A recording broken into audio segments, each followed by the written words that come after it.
So this is our next advertising model. And this is known as Vidale-Wolfe advertising model. These guys developed this model working for Arthur D. Little Company. They had some data, and they estimated this data and developed this particular model. The idea here was that the action of the advertising. So it works on the unsold portion of the market. So suppose S is your market share, or the total market, if you want, sold portion of the market. Then, and the total market potential is M. So you share, you capture S part of that M. And so you can see that advertising is acting on people who are not buying your product. Okay? Because the people who are buying your product, there is nothing to do. They're already buying your product. So what are you going to do? You can't persuade anymore. The only possibility is that they may not like your product, and if they don't like your product, then they disappear and they don't buy your product. So that this term is captured by this decay term here. So the advertising is affecting these guys, and the effectiveness of advertising is given by A. So the rate at which the sale increases, or the S increases, is this is the effect on advertising, and this effectiveness, so that increased compared to the sale. And the people who decide not to use your product, and so there's an attrition, and so there's a decay, and that's your decay portion of the sale.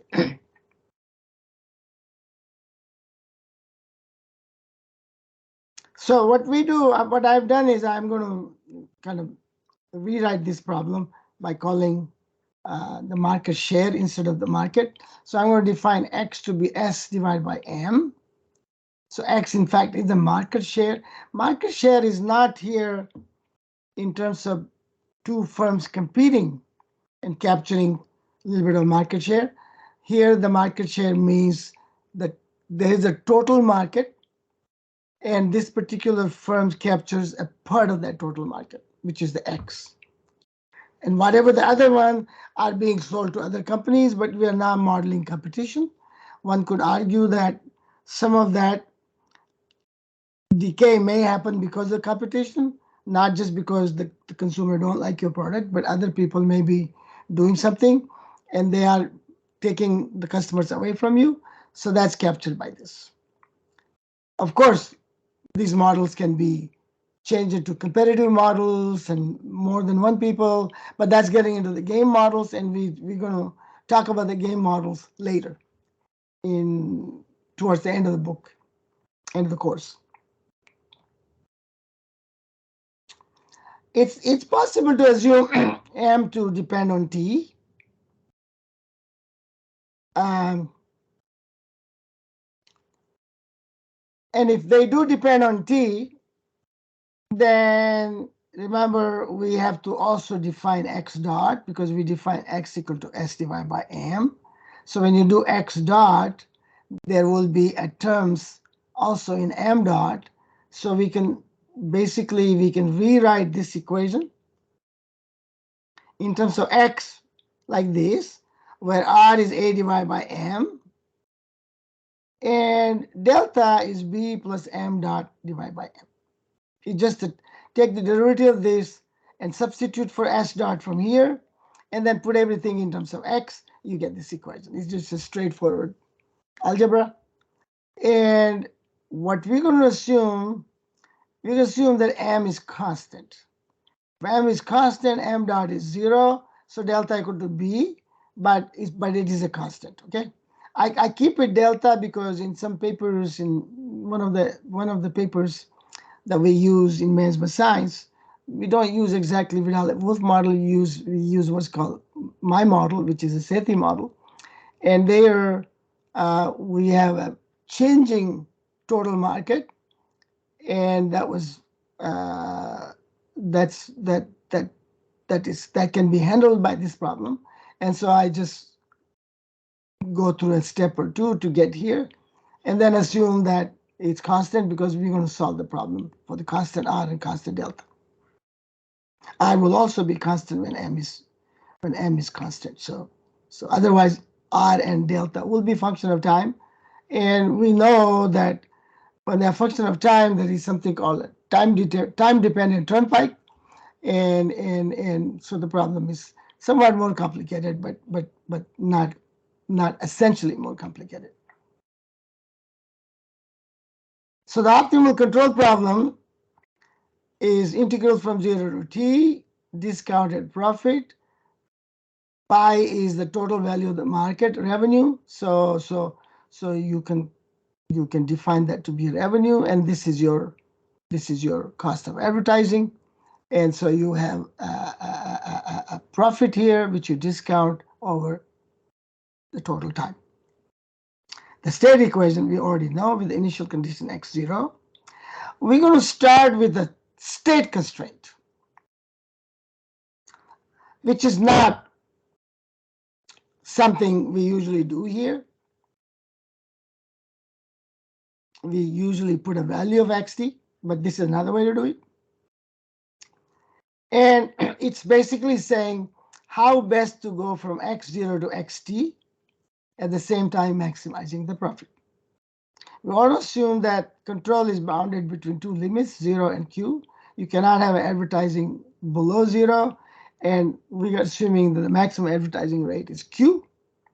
We'll talk about later when q is infinity. And so this is our problem. Part of the reason I'm doing it, a fixed endpoint problem, is because I'm going to basically discuss a new technique here. This new technique works wonderfully in cases which are going to be labeled later. And when it works better than maximum principle. But of course, it's limited only to a certain set of problems. The method that I'm going to propose is a method based on Green's theorem. Green's theorem is used in calculus, and I will tell you more about it as we go along. And it is basically in every first year calculus course that you will see Green's theorem. Green's theorem is for 2-dimension, and when you go to more than 2-dimension, it is called Stokes' theorem. But we're just going to start with Green's theorem here. And Green's theorem, for Green's theorem, I'm going to develop a cost function or an objective function, profit function in this case, from any two given time tau and theta between 0 and t. So let's take 2 times tau and theta, tau strictly less than theta, and let's look at the profit at these 2 times. Profit is still being discounted to 0, so there is still a present value, but we are basically taking the profit in this interval. Let's also assume that beginning is x tau a, and we're going to get to a market share of b. So we have 2a and b given, and we're trying to use Green's theorem to change this integral in the following way. So to use the Green's theorem, I first want to do a line integral. That means I want to define a profit along an x trajectory. So if I follow an x trajectory of certain type, what is my profit? Well, that profit is going to be given by a line integral along the x trajectory. And one way to define the line integral, because line integral is in xt space. For example, here's the line integral, here's a trajectory. This is x, this is t, xt space. If I at time tau, my market share is a, at time theta, my market share is b, and suppose this is my state trajectory. Now, when you assume this to be a state trajectory, it automatically tells you what the control is, because the control, you have x here, and when you have x here, you can compute x dot because it's a given function. And when you compute x dot, x is given, you can go back to, sorry about that. You can go here, you know the x dot, you know x, you can find out ut. So the control can be found out given any trajectory xt, provided that xt is differentiable. We're going to assume a differential trajectory here, which is what, because remember we're solving the equation. So all trajectories that you will get by solving this equation are differentiable, because x dot is defined for every right hand side. So we can assume to be a differential trajectory. That's not a loss of generality. And we want to find out net profit on this line. To do that, there's an easy way to do it. You define, you take this equation and you put dx dt here, and you put the dt on this side. So you have dx equal to that times dt. And when you have that times dt, there's a term called udt and xdt. This is xdt, this is udt. You solve for udt. You solve for u because we are removing u. When you line integral, there's no u. So we want to remove the u. One way to remove the u formally is by this method. Okay. If you take the x dot and put u and go through all of that, you will get to the same level. Okay, so you have u dt equal to dx plus delta x dt plus r times 1 minus x.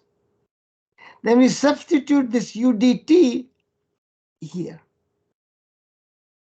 That's u dt right there. When you substitute that, we get this expression. There are terms in dt and there are terms in dx. Remember, there's a dx coming in here. So there's a term in dt and there's a term in dx. And this is called a line integral. Remember, line integral, every point here, if I want to integrate, I have to take dt and a dx. So I took a box called dt dx. And in that box, I have the value of x, which I know right here. I can put the value x everywhere. And then that is my box. Every other box, I have this. Okay. So then I can take all of those boxes, because I can multiply that by dt and multiply that by dx. So I can value every box. And then I sum those boxes. And then I let the dimension of the box goes to 0 on both directions. So dt goes to delta t goes to 0 and delta x go to 0, and then you get this integral. So that's your definition of a line integral. Well, if I can do this j for gamma 1, I can also do for this guy. So I can actually take any trajectory I want, any trajectory from tau to b, from tau a to theta b, for any tau a, any theta b, and any trajectory that's differentiable, I can have this formula. Now it turns out that the line integral has a direction. So in this direction, it is positive, and then this direction it is negative. So if this is the positive direction, but if I go the other direction, then I just have to change this to minus j gamma 1. Okay, that's all there is to it. So j of this is gamma 2 and minus gamma 2 will be the arrow in that direction. Now look what's going on. If the arrow is going in this direction, the other arrow is going this direction, I have a curve. And if I have curve, I can define an integral, line integral along this curve, right? In a counterclockwise direction. This is the counterclockwise direction. I can define the integral along this curve. That's called, if you see a sign sometimes in a book, you will have a little circle on the integral. That circle says that there's an integral on a closed loop like that. That kind of circle. So I define gamma to be gamma 1 minus gamma 2. If it's plus, it'll be, of course, two trajectories, gamma 1 plus gamma 2. That's not interested. I'm only interested in one trajectory. So I'm going to define gamma 1 minus gamma 2. So this will be gamma. J gamma is nothing but j gamma 1 minus j gamma. J gamma 1 minus gamma 2 is your gamma. And basically it means take the integral and take the negative of the integral on this direction. So I got j gamma 1 minus j gamma 2. So once I define this, convert integral to this, I can define a line integral on any closed curve I want. Okay, so I did that. So this is my j gamma, which is a line integral on a closed curve, gamma. And now comes the Green's theorem. Well, the Green's theorem says that if I integral like this, then I can change that into an area integral over R, where R is a area enclosed by gamma 1, gamma 2. These are simple closed curve. I don't want intersecting curve. I don't want a curve that intersect like this. If you intersect the curve like that, then you will have two integrals, one going from here to here, one going from there to there, and you'll have two separate curves. That's not what we want to do right now. Okay, so this is what I want to do. And the Green's theorem says that this equal to that. So what you do is you take the derivative of this guy with respect to t, and take the derivative of this guy with respect to x, and put a little minus between that, and then you have a dt times dx. It's the proofs are rather simple. If you go in calculus book, it's taking these boxes and then trying to find the box. When you sum these boxes, you can also sum the area boxes with this kind of thing. And so eventually one can do a elementary proof of this. Oh, sorry, that looks like my fire alarm seems to be acting up. It may be battery or whatever. Okay, so that's an area integral. And that's why it's a double integral, because you're dt and dx, and R means area R, which is enclosed by this. So that comes from calculus. And I'm going to now take the derivatives.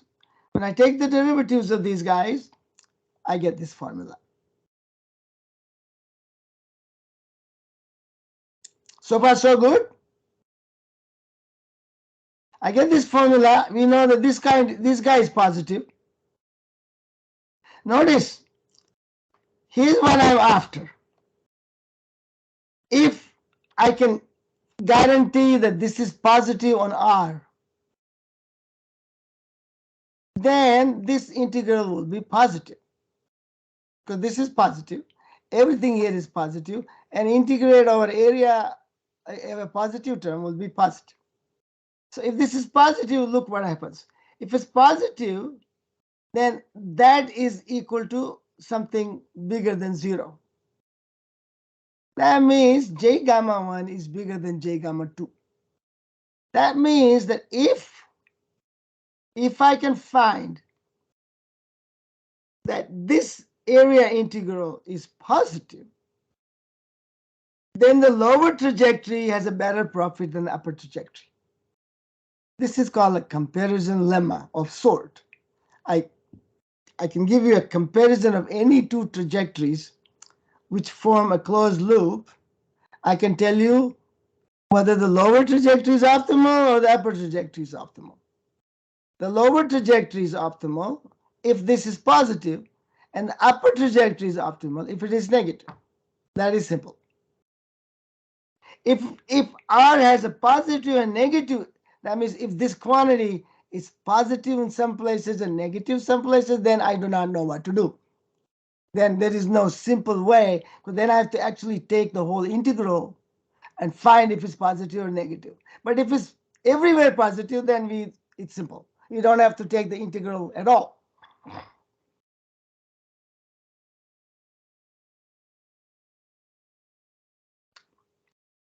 Now we know that this is increasing in x. This is constant.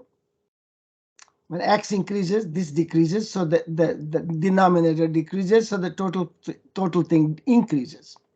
So the first thing we know is that this increases in x monotonically. That means there is some value of x above which this is positive and below which it is negative. I want to find that. I want to find the x below which this this quantity is negative and above which this quantity is positive. I call this quantity Ix. Then Ix is given by this, and I want to find out where is positive, where is negative. Clearly, at some point it is 0. So I can find Ix equal to 0, and that is a quadratic equation in 1 divided by 1 minus x. And we can easily solve any quadratic equation by closed form formula. And when you solve that, you get a root of that equation. And that root of equation gives you x at which Ix is 0. And above that x, it is positive, and below x, that is negative. I'm interested in finding that x, that threshold value of x at which Ix is 0. That's the next thing we do.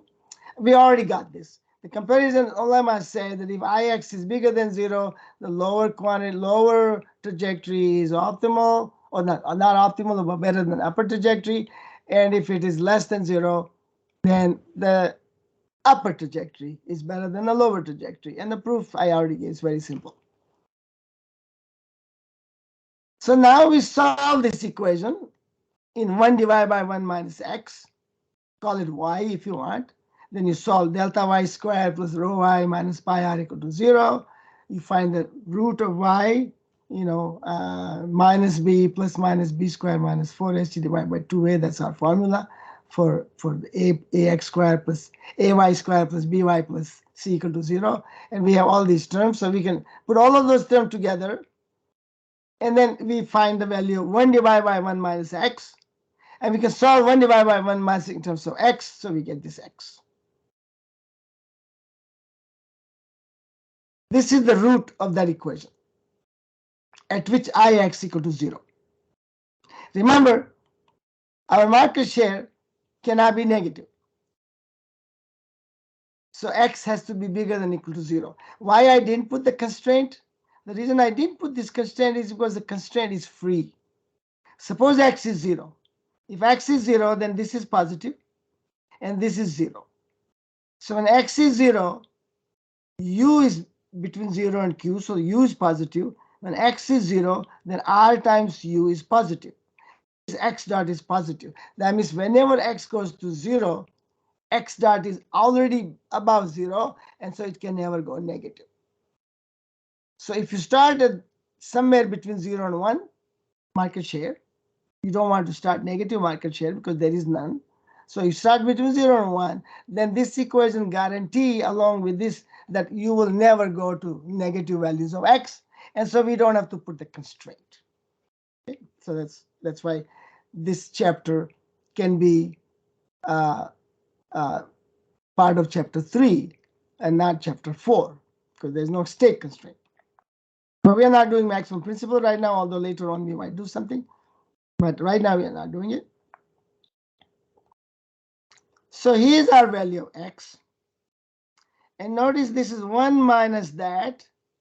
And if I put minus, if I put the minus root here, then this minus is minus. And that minus will become plus. So I will have a 1 plus something which is more than x. I don't want anything more than x because x is between 0 and 1. I'm only interested in x in this range, not here. I don't care about here. I'm never going to be there. Oh, that's another thing I want to say. X is less than or equal to 1 is also not, that's a state constraint. I also don't need that. Because suppose x is equal to 1, for whatever reason we get to 1. If you get to 1, then this becomes 0. No matter what control you use, this becomes 0. And because of 1, this becomes negative. So x dot is negative. So this equation will always have a solution between 0 and 1. It will never go above 1. It will never go below 0. So we're not looking for a solution above 1. So we only choose the plus part of it, because otherwise we are not getting there. Otherwise, it will be bigger than 1. We don't need it. So now we have x root, which is this plus, that one. But we also don't want to go below 0, and it could go below 0. Then we put 0 here. So the xs is maximum of this quantity and 0. Notice what we have. If this is true, either this value or that value, doesn't matter which it is, but whatever excess is, above excess, everything is positive. Below excess, if it is positive, then the value of the integral is negative. If it is 0, then the below excess doesn't mean anything to us, because there is no such thing as below of 0 in this model. So we can assume this to be our threshold, and above that threshold, Ix is positive, below that is negative. Once I have excess, I can put excess in there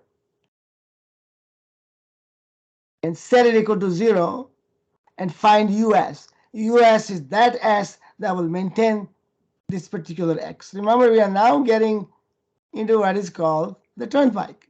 That's going to be our turnpike. So we'll see how you get there. So now we have a US which will maintain that excess.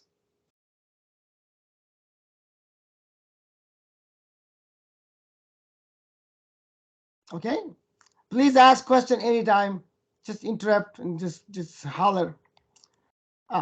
Note that if excess is 0, which is the extreme case here, if excess is 0 and US is 0, it's only true when this is true. You can easily find out. You can equate this, and you can find out that this is the. That means that this quantity, which is a good quantity, amount of money for each market share, and R, which is our value here, which is discount rate. So not that discount rate. I mean, R is the value of the effectiveness of the market, effectiveness of advertising. So if I have a high effectiveness and a high margin, this quantity is big. But if I have a low effectiveness and low margin, then that quantity is small. It says that if that quantity is smaller than these bad guys, then this firm should not be in business. This firm should never have a better than 0 market share. It should only put no advertising. And if it's for some reason have a better than market share to begin with, because previous management was a good management and this new management basically had no skill to do how to advertise and put this quantity below this quantity, then the new management, all they can do is to milk the market share excess, whatever that is, and bring it down to 0 and then leave office. So they can catch whatever value the previous guy left for you. You milk that, and then you go home. Fold the business at 0, and there's nothing more to be done. So this gives you a condition under which the company should not be in business. Notice it's a multiplier of pi times r. This is a bad thing because it means people are leaving you after they buy their own like your product. And this is a bad thing because tomorrow's money is not as good as today's money, but not as good. It's true, but it's also bad, quite bad. So that's why these quantities. These are remarks now. Okay, I'm going to go after this, but before I go this, I'm making some remarks.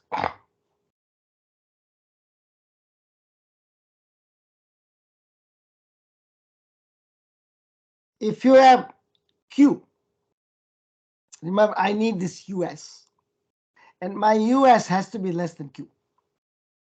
Because if Q is not, if Q is less than US, then I cannot maintain the turnpike. And if I cannot maintain the turnpike, we are going to be in that position that I mentioned to you here. I cannot maintain the turnpike, so I must leave somewhere. But I also told you that if you leave at the last point, then you get this trajectory. If you leave somewhat early, you get this trajectory, and then you go back and go into the turnpike. Which trajectory is better depends on how much deviation you get from this trajectory. That means this is the ideal trajectory. CADE is the ideal trajectory, but I cannot follow the ideal trajectory because my control does not allow me, because I don't allow negative control, so I cannot do that. But if I cannot do that, my job should be to be as close to this trajectory as possible in some sense, to be defined by cost and profits and whatever. Okay, and it is not the fastest approach path anymore. That's why I told you last time, you know, this path will be nearest feasible path, not MRAP or the most rapid approach path. And even though it is not so, people will just keep using this to be an MRAP, okay? And because that's how it is. Someday I may have to write another paper to put this idea into more focus, because it's still not generally known. And this figure appears in a book, but maybe it can be written up a little bit in some sense somewhere. Too many things to do in too little time. So someday I will do it. Okay, now, so that's that. And we will go later on to show when this Q is not sufficiently large. When it's not sufficiently large, we will go back to maximum principle and solve that problem, because this green theorem idea won't work anymore.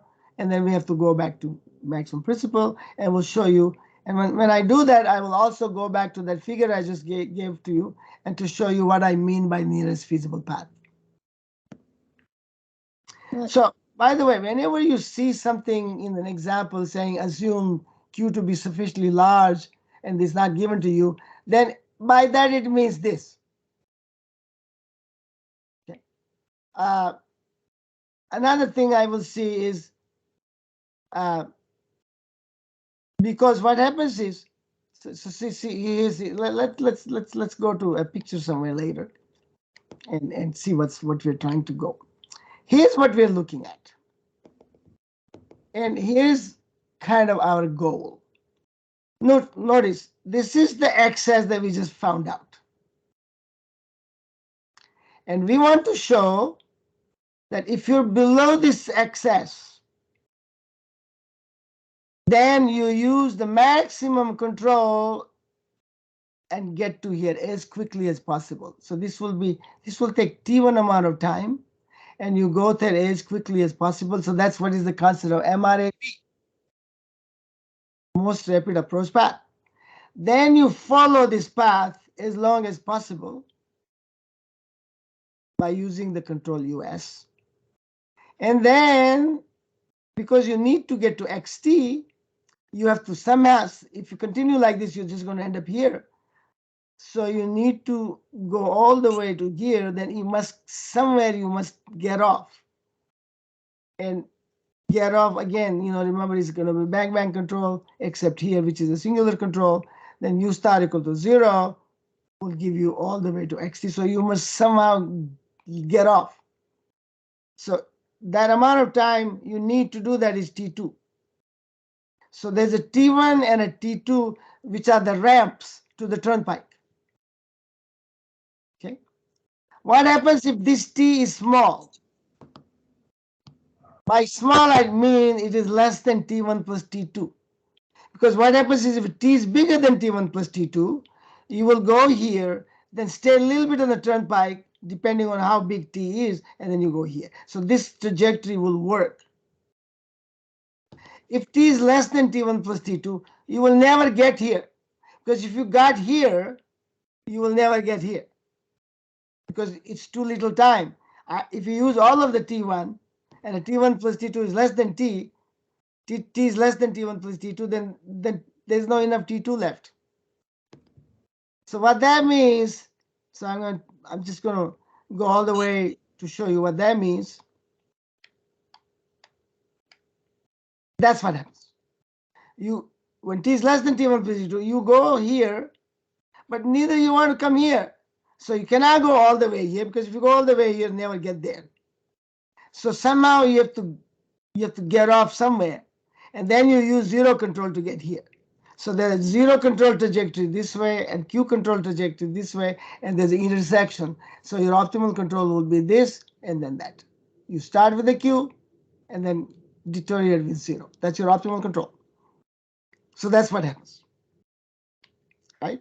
Same thing this way. I don't know why there's a red here, but some places there's a red dot, and the book published as a red dot, and then copy here also gets red dot. Okay, that's not a problem here. Professor, I have a question. Yes. So, could you go back to slide 1 second. 31? Yeah. So US, did you get US by setting x dot equal to 0 evaluated at x's? Right. Okay. Why did you set x dot equal to 0 evaluated? Yeah, you put x dot equal to 0 because once I'm at xs, I want to stay at xs. Oh yeah. So the x dot has to be 0. Yeah. So once I'm on the turnpike, I want to be on the turnpike. Okay, that makes sense. Thank you. Yeah. So all of this is because we know somehow what is going on, and sometimes it's better to show this and then go back to show what is going on, because see here, my remark is if t is bigger than t1 plus t2, I'm in a good case. If t was less than, if t is not sufficiently large, then I'm in the other case, right? So sufficiently large and sufficiently small and too low and not enough. All of these is language that we use in writing our papers, because sometimes we don't want to say this formula t bigger than t1 plus t2 in theorems. It makes it very complicated. Not only makes it very complicated, then you have to define what t1 is and what t2 is. And what t1, t2 is not so simple to just define that way, because you actually have to have a formula for t1.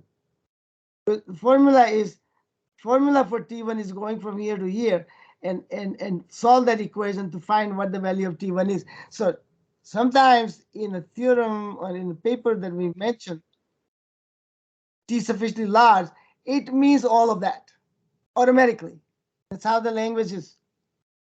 So you don't have to go through all of this, which is, first of all, going to make the theorem messy. Formulas are going to be have to told, they have to be derived, and you don't see what you want to see. Okay, so we just say assume t sufficiently large, and then continue on to do that, and you have to figure out what that means. And it's usually there's usually no ambiguities in these. If there's an ambiguity, then you have to be a little bit more careful. So those are not just control theory course that I'm talking. Those are advice for every PhD student. So whenever I have it, I give it to you. So what we're doing now is to show that this is optimal. And if xt is here, then q, then this, and go with the q, and this is optimal. If I'm above xs, then go here, then go there, then go there. That's optimal. These are called most appropriate approach path. If you're there and there, then you go here with a 0, then go here, then go there. So all these are optimal for sufficiently large Q and sufficiently large T. So our theorem, first of all, basically says that these kind of trajectories are optimal. So we will now prove that theorem. Okay. And then after that, we'll let T be large. That's what I mean by that. We already assume Q to be large in this whole section, except at the very end. So we don't have to, we could also write it there if you want. Let T be large and let Q be large. Okay. Then I will do the proof. So let me do the proof by picture, because this is what I'm doing is doing the same thing.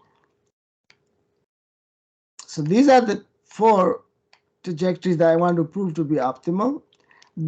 By the way, that picture should come before this page. I will ask my assistant to do that. That picture, theorem 2 has a different, this picture is for theorem 7.1, and in the book it is before this, but somehow the other, this happened. I don't do the slides, my secretary does this, and sometimes this happens. Okay. So I'm here. Here's how the proof goes. Proof is very simple.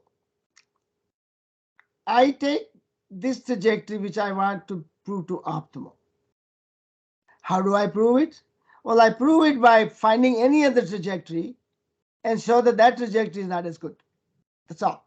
So let me an arbitrary trajectory. I'm going to take an arbitrary trajectory. You can take whichever way you want. This is the one I chose.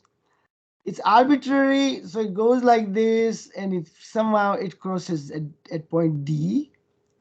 Then I go above, and then I go like this back, and then I stay along this path just to make it interesting, and then I go down all the way up to here. Notice, I have to start with x0, and I have to end with xt. That's a feasible trajectory. So I'm only saying, give me any other feasible trajectory, and I will tell you that it is not as good as the one I just put in a solid line. Notice when I go from there to there, I'm not using control 0, because control 0 is like this, very steep. This I can use any control I want. By the way, I could also write this equation like this. I could go like this and go like this and go like this. I can do whichever way I want. It doesn't really matter. I can go here, then there, there, and there. I can go like this. Maybe I should do next time. So this is what I have. Now, we take our comparison theorem on this loop. On this loop. On this loop, because x is below xs, the area integral is negative, which means the upper path is better than the lower path. So going from here to there, the integral of the profit of the upper path is better than the integral of the lower path. So if I have a problem going from here to here to here, that one is better. Then I go here. This is about excess, and this is positive. And I already told you for the lemma that if it's positive, then the lower path is better. So this path is better than the dotted line path. Better in sense it has more profit. Then I go exactly along the same path, so there is nothing to prove. It's the same profit. The dotted line path, which cannot be seen here, and the solid path is the same. Then I come here, and this is all negative. So upper path is better than the lower path. That means that if I take the integral of the profit on the dotted line path, I get less profit than if I get on the solid path. That's the proof. This Green's theorem proof is not only necessary, it's also, well, it gives you a sufficiency. It doesn't care about anything, necessity or anything. It just gives you a sufficiency proof. And it doesn't care about convexity, concavity, nothing. It's a very clean proof. So after just my little note here, which I never did not put in the book. Maybe someday I should even put those notes in the book. But I had, I used to go to libraries, and then in library I found this model of Vidale-Wolfe. And I realized that they did not solve the problem at all using control theory, because either they did not know control theory or the control theory was not part of the culture. So I formulated that problem with control theory. I decided to formulate this problem, right? This one.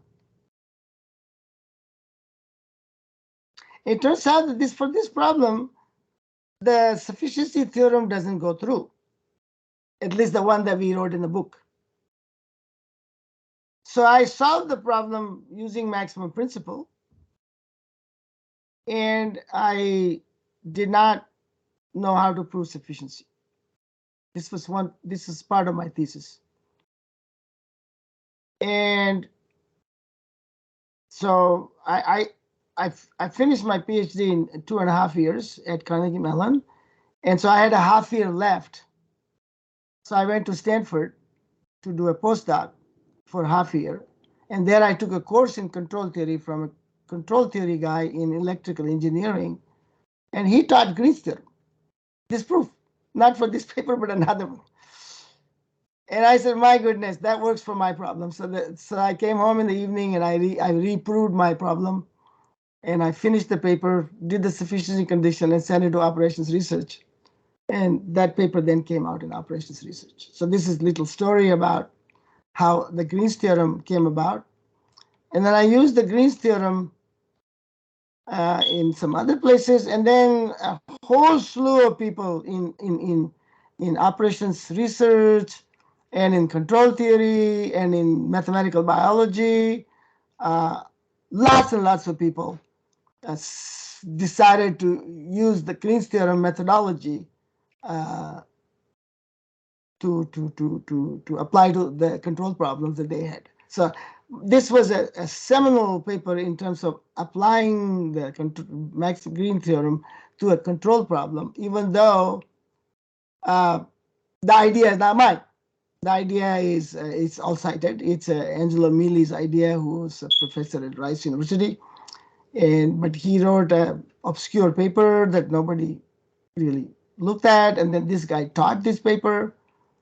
And they basically only told you a little bit about what happened, never had any application in any control theory literature. So I was the first one to apply it, and that's that. Okay, so there's a little history behind this. Now we go to 7.2. 7.2, when t is not sufficiently large, you can easily see what's going on. I have now shown that this is optimal because any other trajectory has to be, you can again prove the same. Any other trajectory, feasible trajectory, will not be as good as this trajectory. Certainly, there's no way you can go about this because U star Q is the most you can use. So only feasible trajectory will be like this, like this, like this. Here you can go above. No, here you can, if you go above, you cannot get there. So every trajectory has to be below this trajectory. And you know, below that trajectory, the area is minus, and so the upper trajectory is optimal. This is the uppermost trajectory which is feasible. No other trajectory is feasible.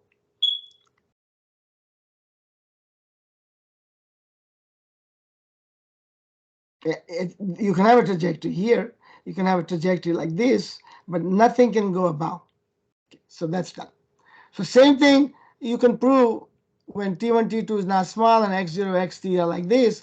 You can show all of these guys. So that's another proof for this kind of when t is not small. The third proof is what happens if q is infinity. When q is infinity, you can see what's going on. Let's take q equal to infinity case here. If q is infinity, then this q has to go to infinity. Look what happens. If q is larger, I'll go here. If q is further larger, I will go here. If q is further larger, I will go here. If q is larger and larger, I'll go here. When q go to infinity, this becomes a straight line.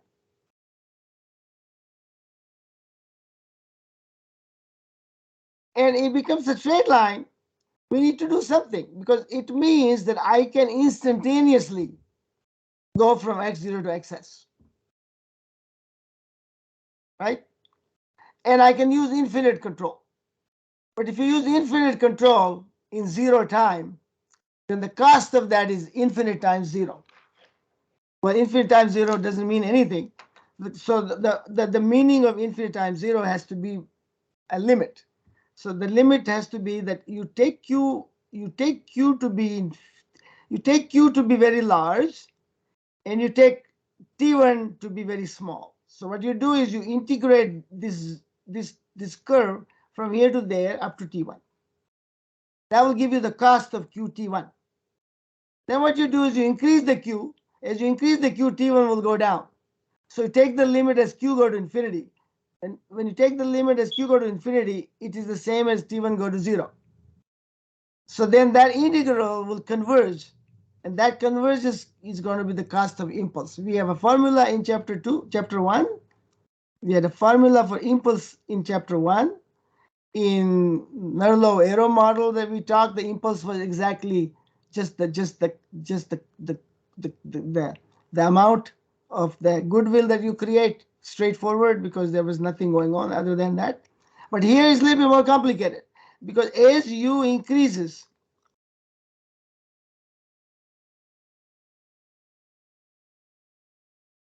and x is changing. So the impact of u on x is not uniform. In the Narlow-Arrow model, this x was not there. It's only just, it was Ru minus delta x, or Rx, whatever. G dot equal to u minus delta x. So that it was straightforward. But here, as q is increasing, x is increasing. So this quantity is decreasing. A q is increasing. The number of people who are interested in that advertisement is decreasing. So the limit has to be taken into account all of that. And we will show how that limit is going to be arrived at in this case. So what we show is that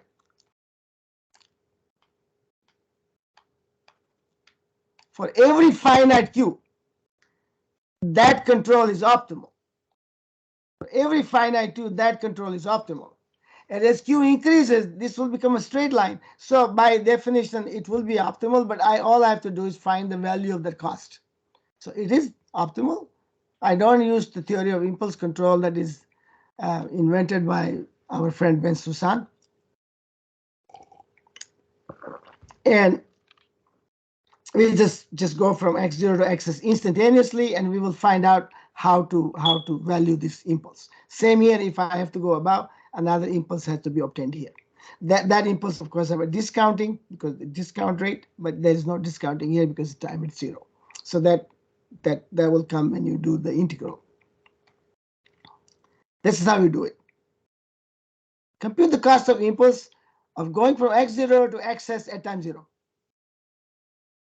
So what I do is I solve the problem with some control u and some x0. I start with x0 and I integrate this equation. I integrate this equation, state equation. We already know that. So I integrate this equation, that equation. I integrate that equation. And when I integrate that equation, I can find the value at xt. In particular, I can find the value at x epsilon. Epsilon is just time.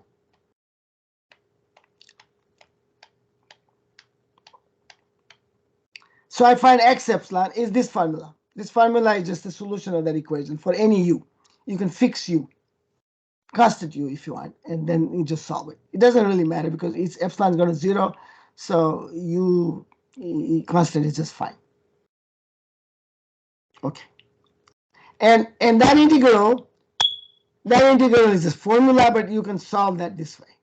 So we have the entire solution of that.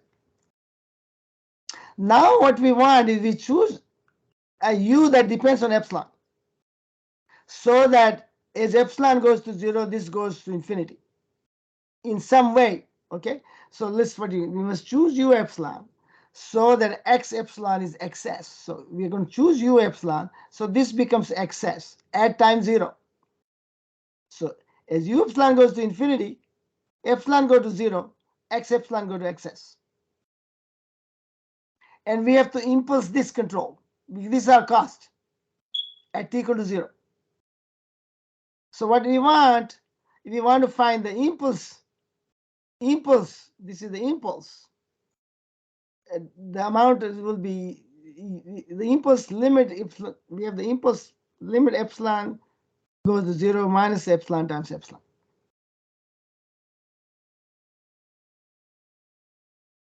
Okay, because remember we have fx ut dt. This is not going to come out anything because dt goes to 0. So whatever x is going to be is finite. So this disappears. And so when you compute this, that's all that's left. Minus this. This is our cost of that impulse. It's advertising, so it's subtraction from the objective function. So here we got x0 plus, which is as epsilon goes to 0, I call it x0 plus. And what happens? As u goes to infinity, this becomes 1, right? See, u infinity, that becomes 1. So x0 minus 1. As u go to infinity and epsilon go to 0, that becomes r times I. Delta epsilon becomes 0. So what is left is minus r times I. And this goes to 1. So I have e to the ri x0 minus 1 plus 1. Now I can solve that for I. When I solve for I get this. That's my cost. That's my cost of that impulse. So in the formula of the cost,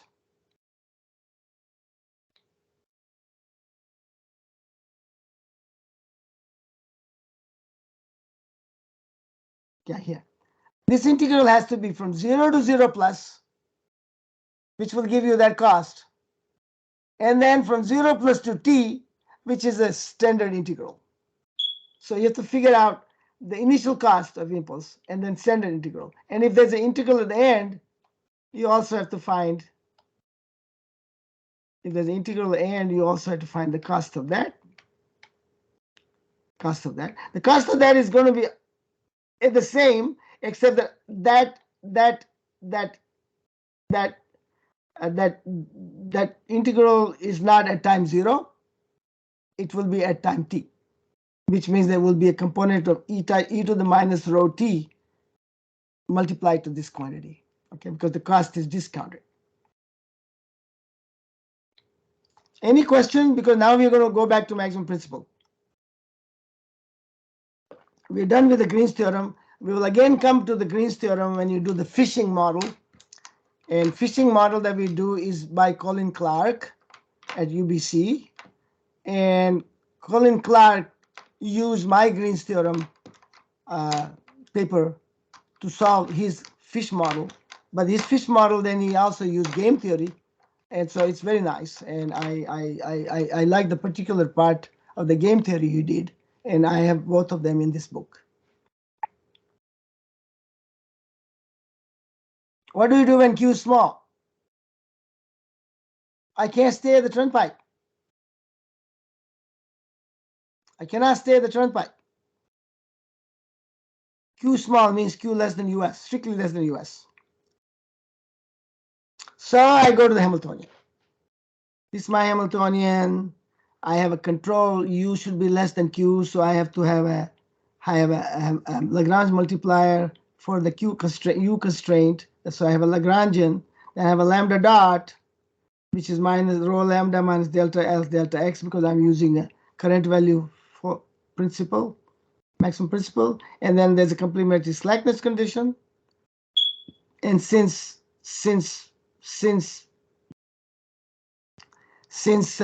we have a let me see now, what are we doing here?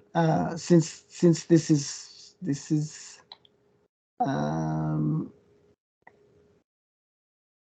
yeah. So lambda t will be a constant to be determined because we have a fixed endpoint problem, and then you can solve this problem using maximum principle.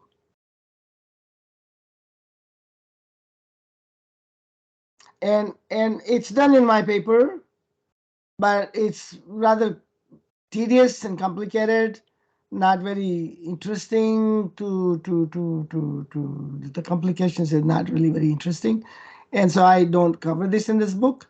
But what I do cover in the book is the fact that when it's less than Q, there is that Turnpike result of nearest feasible path, which is also true here, but I cover that here. And that doesn't require a messiness because there's no capital T. It's infinity, so there's some stationarity. And because that, the problem is somewhat simpler to solve. So that's my problem now. 0 to infinity, this 0 less than Q, but Q is small. When Q is large, we are done. When Q is small,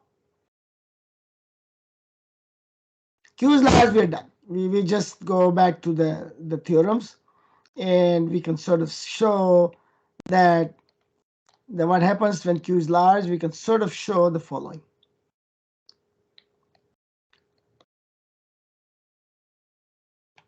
So when t is infinity, the optimal control is go like this and go like this, and there's no value of this at infinity, so you just keep going. You just stay at Turnpike forever. So there's no endpoint conditions anymore when it is infinity, as I show you. And so this particular methodology, you can take the limit as t goes to infinity, and you will get the solution. So Green's theorem can be used in some sense, and then we are done with that.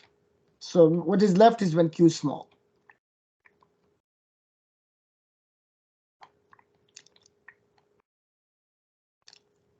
So this is when Q is small. So this is, remember, there's no salvage value here because it's infinity, so I don't do that. So I now go to Q small, infinity.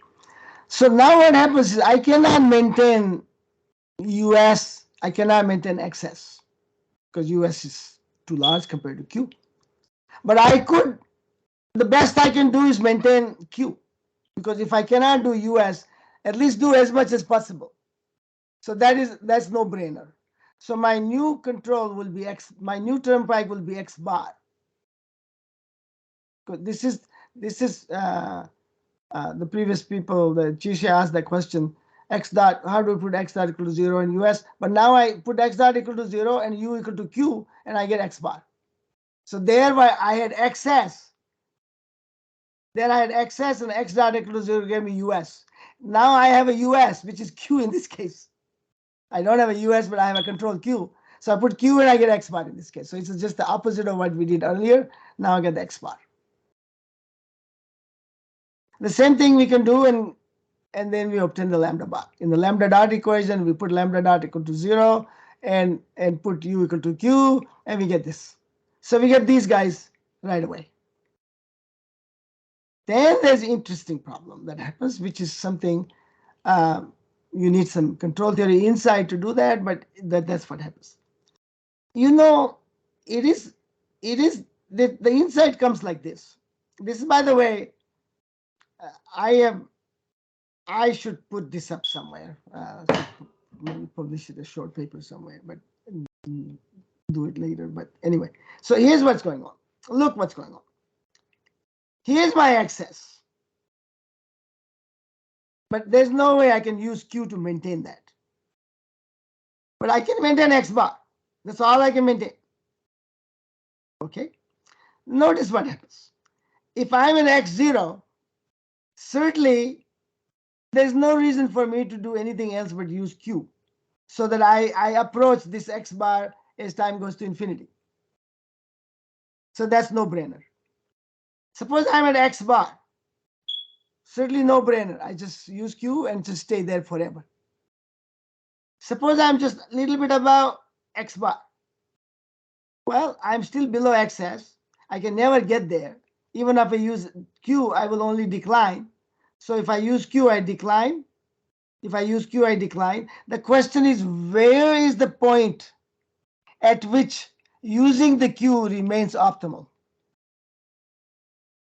It can be anywhere from there to there. Certainly up to XS. If I'm at XS, I will still use Q because I cannot maintain it. So I use Q and I will decline. So this is, but just above XS, there must be some point X hat, some point X hat. So that if I'm below X hat, I use Q. Done. Up to X hat, I use Q. But above that, I don't. Because I'm too far. And maybe it's better for me to use X equal to Q equal to U equal to 0 for a while to come to XS quickly. Okay? Because now I can come to, here I don't come quickly to XS, I can do U star Q, because I'm just trying to find out where that X hat is. It could actually be XS, but we will find that it won't. And so it's somewhere between XS and 1, there is this X hat. So that's our intuition, okay? So then above that, let's go a little bit further afterwards there. So above that, what happens is the following.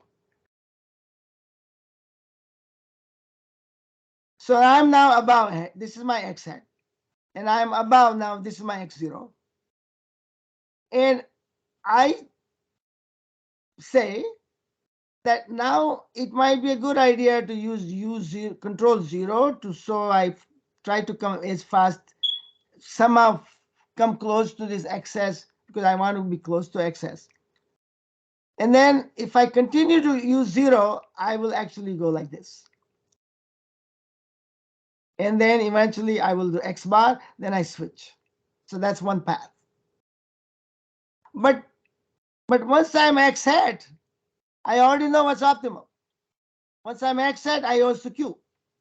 So once I'm x hat, this path is optimal. We know that. So we don't want to go there. Then the question is, how do we find this x hat?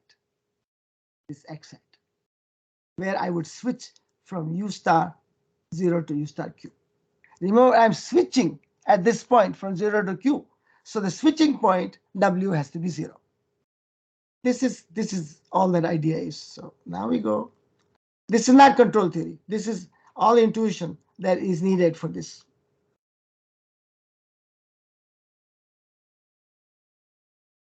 So I have a w, and once you are x hat, I use q, and I use q, and I have a lambda bar, which I already figured out.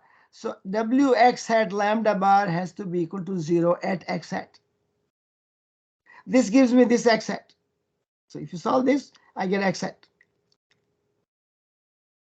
And once I get x hat, I have a Lagrangian multiplier.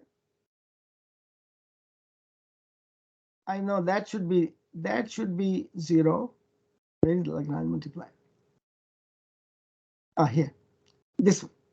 So Lagrange multiplier, its derivative should be 0. So I can find mu. So I can find mu, and so let's get that. Derivative of L with respect to u is this, and that gives me mu bar. And I need all of that for maximum principle. And I'm done. Now I can show you that my optimal control, and the proof is just trying to, once you have the solution, you find the maximum principle to show how to prove that. So let me go in a couple of stages how to do that. First, let's say this is what we have found. Our optimal solution is to go to 0 up to x hat, and then switch to q and go like this. This is the optimal.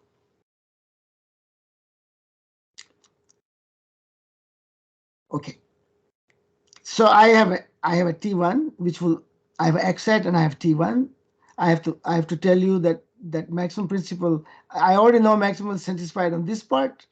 I need to find out that from 0 to x hat, from x0 to x hat, or from 0 to T1, the maximum principle is satisfied. That means I need to find lambda and all of that and show that the maximum principle works. So let's do that. That's technical part, which is not, it's technical, and it gets done eventually. But look at the inside now. Look at the deviation, or the deviation from excess. I think that one day I have to do the color.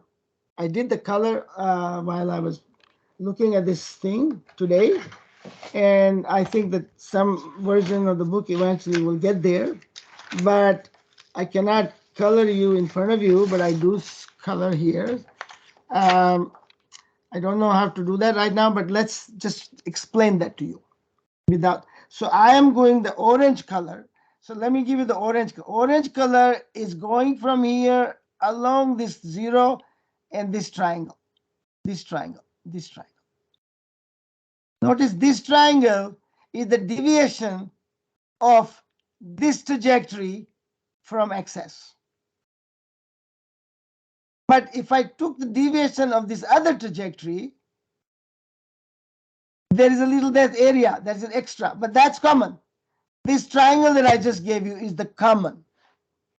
deviation. So it is, when you compare these two, this is washed because it's on both. So we can forget about it. Okay, so that's forgotten. Okay, that's common. It's forgotten. Don't need to color it if you don't want it. The other common area is this area between this dotted line and this yellow line and this line. See this area that I have here, that's common. So that's forgotten. Both are deviation from excess. So this excess, so this guy deviates all of this. This is a deviation of all of this, and that guy deviates from excess also. And so both of them, that deviation, this part is common. Not this. This part is common. This is deviation of this guy. This is deviation of this guy. So both of them have this common. So that's common. That's common. I should have really done this also here. So these two are common. What is not common is this part and this part. So that part is the non-common deviation of the yellow line is this part. This part here between the dotted line and the yellow line. This part. And the non-deviation of that other guy is this part between this line and this line. So those are the deviations from excess. And we have to find a path that gives you the least amount of deviation. And it turns out that requires this control theory part. And you can see that somehow that deviation and that deviation has to be compared. And when you compare, right now it looks this is bigger because I draw it this way. But that's what I mean by nearest feasible path. I now claim that this deviation costs more than that deviation. And so this dotted line is not more optimal. Dotted line is not optimal, but the yellow line is. Because the yellow line deviates less from excess than the red line. So that idea is very interesting, but I don't think it has been communicated better anywhere else than my book. And so maybe I have to do a better job of communicating it in a paper. Okay, let's prove that now. The proof is now that once I have an x hat, I can find T1. So this is the T1. This is the T1. This is easy to find because you start from x0 and you find out when it becomes x hat, and this gives you the time. You solve the equation, it gets the time T8. But T bigger than T1, we already know it's optimal from the previous case, from case A.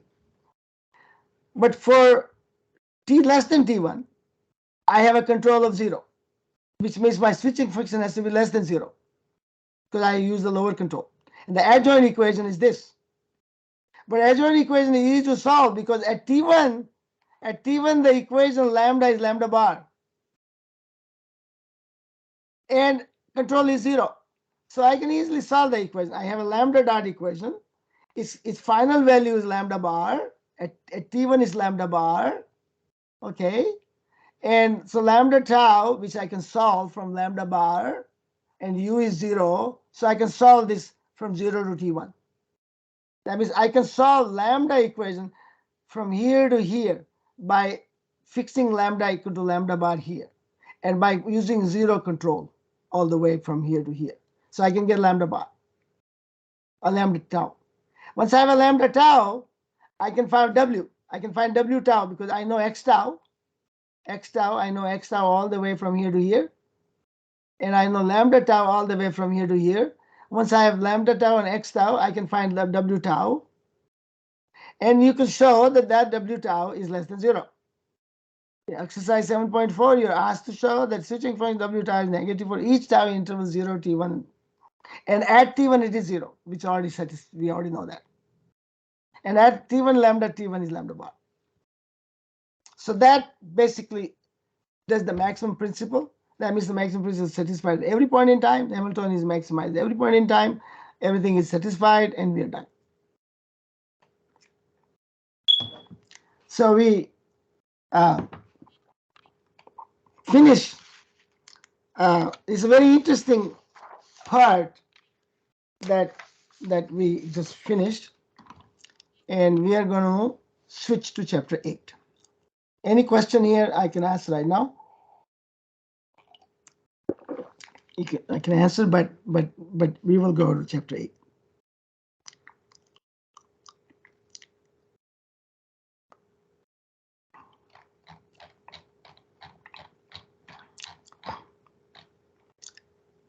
Do I have to do you see chapter 8 or no? Can you see chapter 8? Yes. Yes? Yes. Okay, good.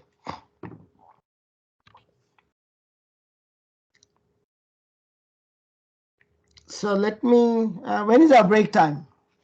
We started at 1, 2:30. So let's do 10 more minutes of it, unless you want to break now.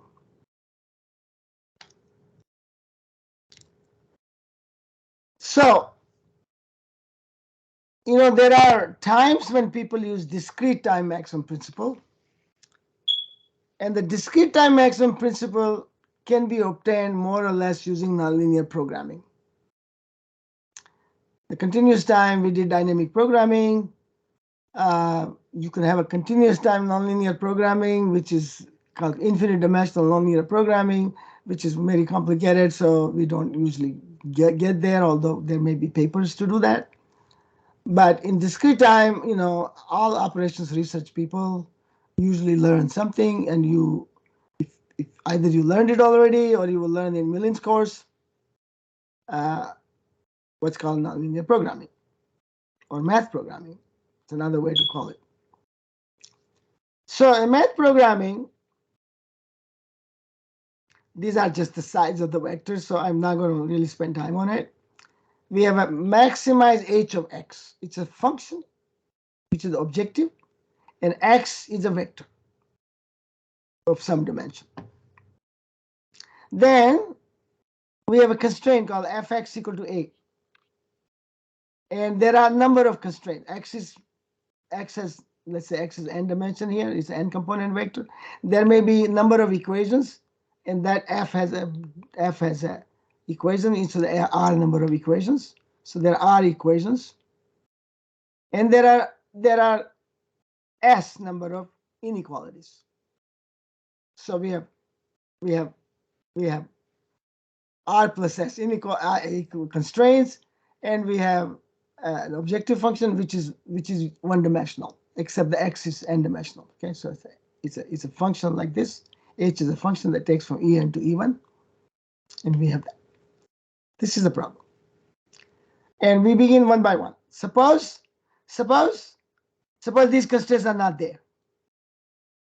Then is a calculus problem, right? The calculus problem basically says I find the critical point by taking the derivative with respect to x, h sub x equal to 0. When you do that, it's called critical points. All the solution of these are critical points. One of them is optimal, maybe two of them are optimal, maybe some of them are optimal, but those are the necessary conditions for optimality. Okay? If, on the other hand, I take this and the equality constraint, right now, let's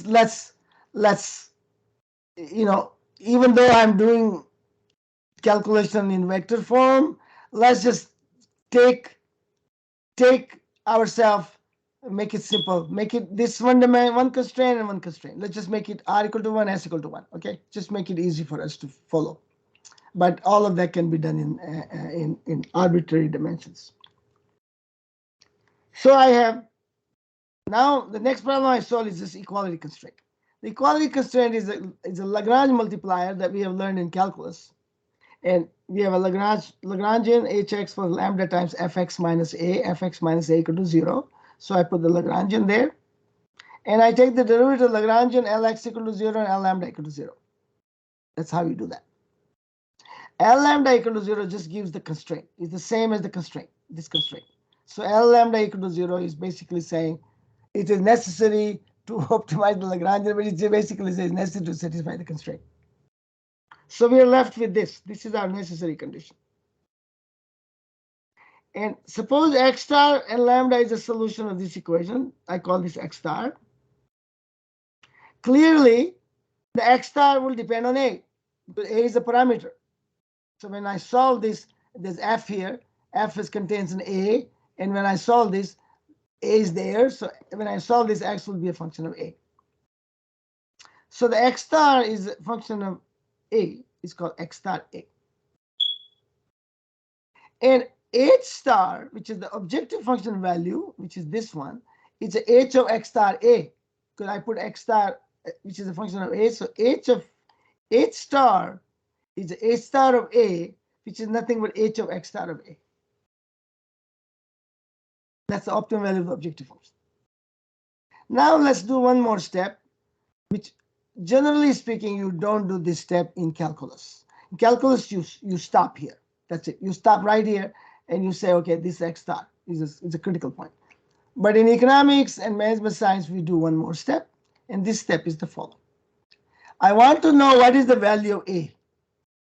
If somebody gives me a little bit of A, how should I pay this person? Because if I get A, it's going to affect my constraint. It's going to affect my H. So I need to find out how H is affected by A. That means if somebody gives me A, more A, less A, or somebody steal A from me, or some of it, then I have a new A. I want to find out what is the effect of that. I want to find the effect of that. I have to take the derivative of H with X, because with the new A, I have to solve a new problem. So I have either choice to solve a new problem, find out how much the profit is gained or lost, and then I give this money or a little less of this money to the person who's selling this to me, so I make a little bit extra profit or whatever. But that's kind of the idea. So I take the derivative of H with respect to A, and when I take it, since it's a function of X and a function of A, it's an H of X star of A. So I have to take the derivative of H with respect to X, then X with respect to A. So here's what it is. H sub X dx star dA. Okay. But H sub X is exactly equal to minus lambda fx. So I substitute for hx minus lambda fx. And I have a dx star dA. Now I differentiate 8.7 with respect to A. 8.7 is this guy. So I can substitute, which is the constraint. I substitute that constraint. I get fx dx star dA equal to 1. That's what I get. Okay. So because you take this, it gets 1. So I get 1. And so I have this guy, I substitute by 1, I get this. You see what's going on? The change of A gives me this amount. Okay? So we can see the Lagrange multiplier have an important managerial interpretation. Ith resource, because these are R constraints. Then ith constraint gives me AI, and lambda I is the negative value of the imputed value of the shadow price, or having 1 unit more of the resource AI. Remember, we already talked about the adjoint variable. In nonlinear programming, there's a shadow price, and that's the interpretation of the shadow price. Now we get to the final problem. No, well, just solve one problem. Yeah, this is primer. You've probably done that in calculus. I have a problem here, a constraint. I have a Lagrangian. I take the derivatives of these guys. I solve for x star, y star. So I get x star, y star equal to 2, lambda equal to 4, a value minus 20. And lambda is 4. So now I can tell you what happens when I increase the resource 10 by epsilon. Since lambda is 4, my value should be affected by 4 epsilon. So interpolated lambda can be obtained by replacing the constant 10 plus epsilon and expand the objective in Taylor series. Exercise 8.5, they do that for you. This is our final problem here, in the sense that we need to have inequality constraint. So now I have an inequality constraint, so another multiplier mu, but this inequality constraint, so that's so far, we already have that. But now with the mu, G is bigger than B, it's not equal to A, it's not equal to B, it's bigger than equal to B, so that's the constraint. And then we have a complementary slackness condition. It says mu is bigger than 0, and mu times G minus B is equal to 0. So if it's slack, if G is strictly bigger than B, then this quantity is strictly bigger than 0, then mu equal to 0. Again, we're doing one dimension now, okay? Otherwise, component wise. So that is the fundamental contribution of Kuhn Tucker in their famous paper, Nonlinear Programming. When I took this course, we actually had to go through the original paper of Kuhn Tucker. Nowadays, usually just use a book and somebody describes it, but sometimes original papers have insights and details that are good to know sometimes. I also had opportunity to listen to Tucker when he came to give a seminar at Carnegie Mellon. Okay, let's solve the problem. Okay, let me solve this problem. We take a break. 8x minus x squared, x bigger than or equal to 2. It's a constraint now. I do the multiplier. There's no lambda. I just make it simple. And I have a complementary slackness condition, x minus 2 bigger than or equal to 0, mu bigger than or equal to 0, x cumulative x minus 2 equal to 0. Take the derivative Lx, that's equal to 0. So this is our conditions that we want to. So our x star or candidate must satisfy these conditions.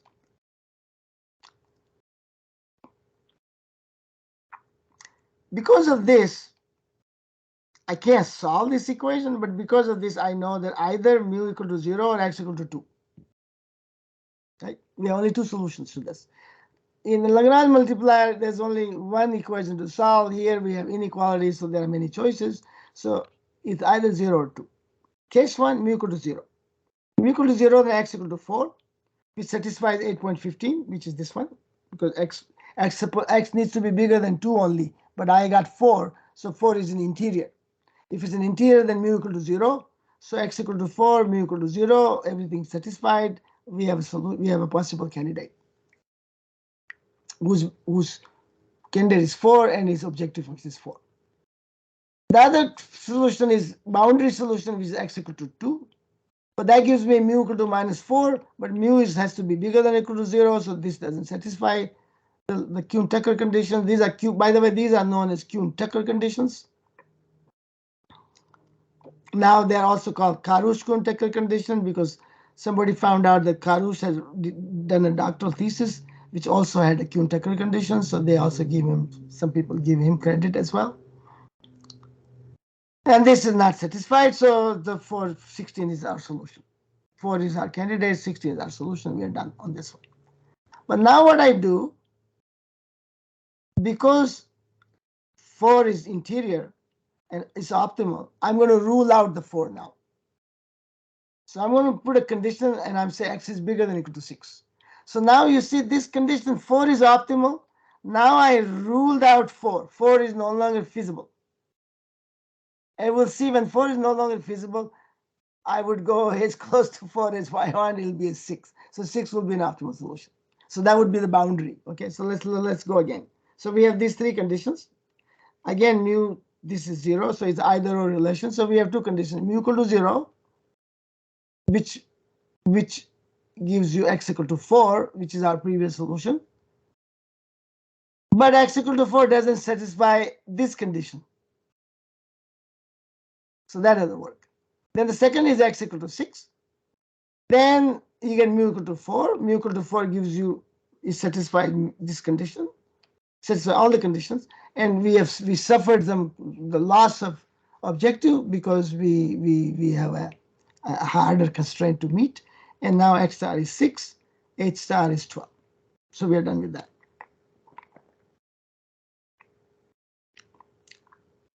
Now let me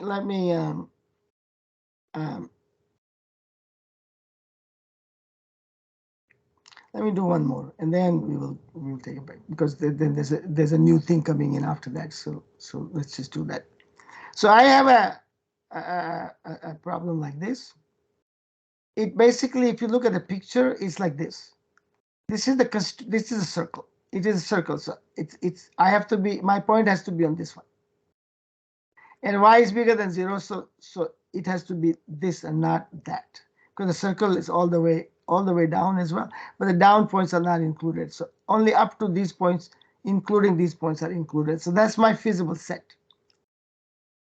And there's a point 2, 2. It says 2 and 2 here. And this is a distance of xy from 2, 2. So any point xy, a distance from that is a line. Suppose this is xy, that's a line. So what I'm interested in, taking any xy on this circle and find the least distance, minimize the distance of this point from that. It's clear that this is the optimal solution, because this is bigger, this is bigger. So this is an optimal solution. Okay, but let's see how we get from Kuhn-Tucker condition. So Kuhn-Tucker condition does the following. L, then we have this derivative x, Lx and Ly equal to 0. These give you these two guys. Then the constraint, then this constraint. That constraint is inequality, so we have a complementary slackness condition.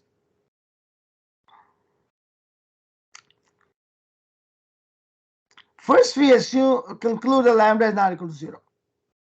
Since if lambda equal to 0, then 8.21 will imply x equal to 2. And x equal to 2 will contradict this guy, because if x equal to 2, this is already 4. And this is 4, and this has to be positive because it's square. So this is more than 4, or 4 at least, if make it 0 if you want. And 4 minus 1 is 3, not 0. So there's no way to make it 0. So this is no good. So we can say lambda is not equal to 0. So this is one way to conclude. So these equations are inequality. They're a little bit harder to solve. You have to kind of try many things and then try contradictions and finally find something. Then we solve equation x equal to y. Because if lambda is not 0, then if lambda is not 0, you can conclude lambda is not 0. So if lambda is not 0, then let's see what we do. Yeah. Next, we conclude that either mu equal to 0 or y equal to 0. Okay. So let's begin with mu equal to 0. If mu equal to 0, then this is 0, right? If this is 0 and lambda is not 0, so with 0, these two equations are very similar, right? They're almost identical equations. One is x, one is y. So x has to be equal to y. Because x and y satisfy the same equation, so x has to be equal to y. So now we have x equal to y, and we put this into there. We solve this equation, and we have basically this solution, for which the value is this. So we have that solution, which is given in the picture. That's a solution. But the next point is y equal to 0. Y equal to 0 means we are along this line. And there are only two feasible points, -1, 0 and 1, 0. So this gives you -5, this gives you -13. We can sort of see that these are no good. This is the best. Okay, so we are kind of done. That, by the way, turns out to be the farthest point, and that turns out to be neither far nor nearest, not farthest nor nearest. So there are a lot of different kind of candidates.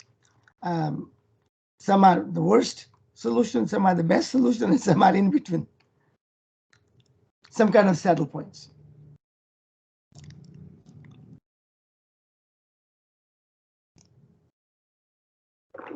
Let's take a break here.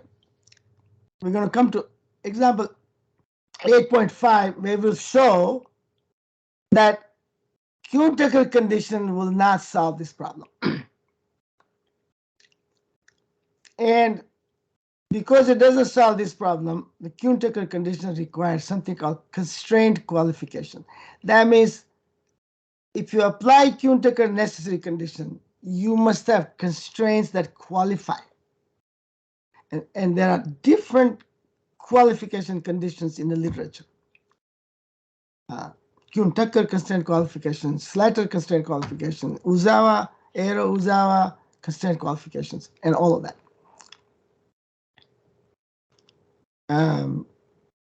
Recently, I was writing a paper on Nobel laureates' contributions to OM. It's now forthcoming in POM.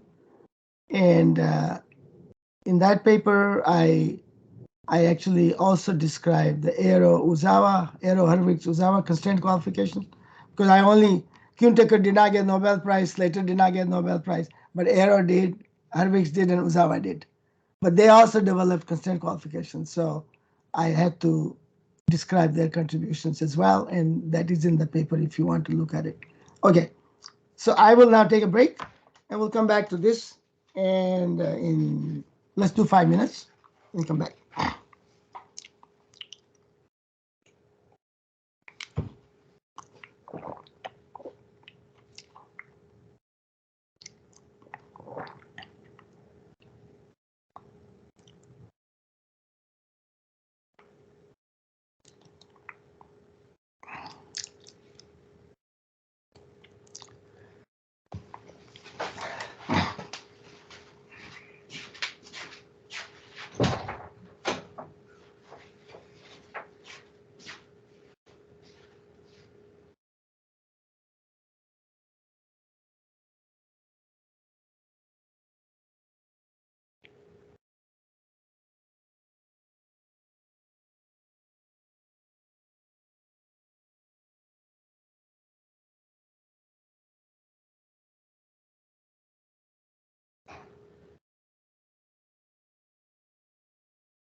Can you see the screen?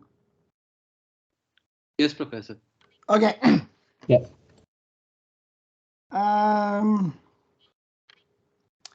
So consider this problem.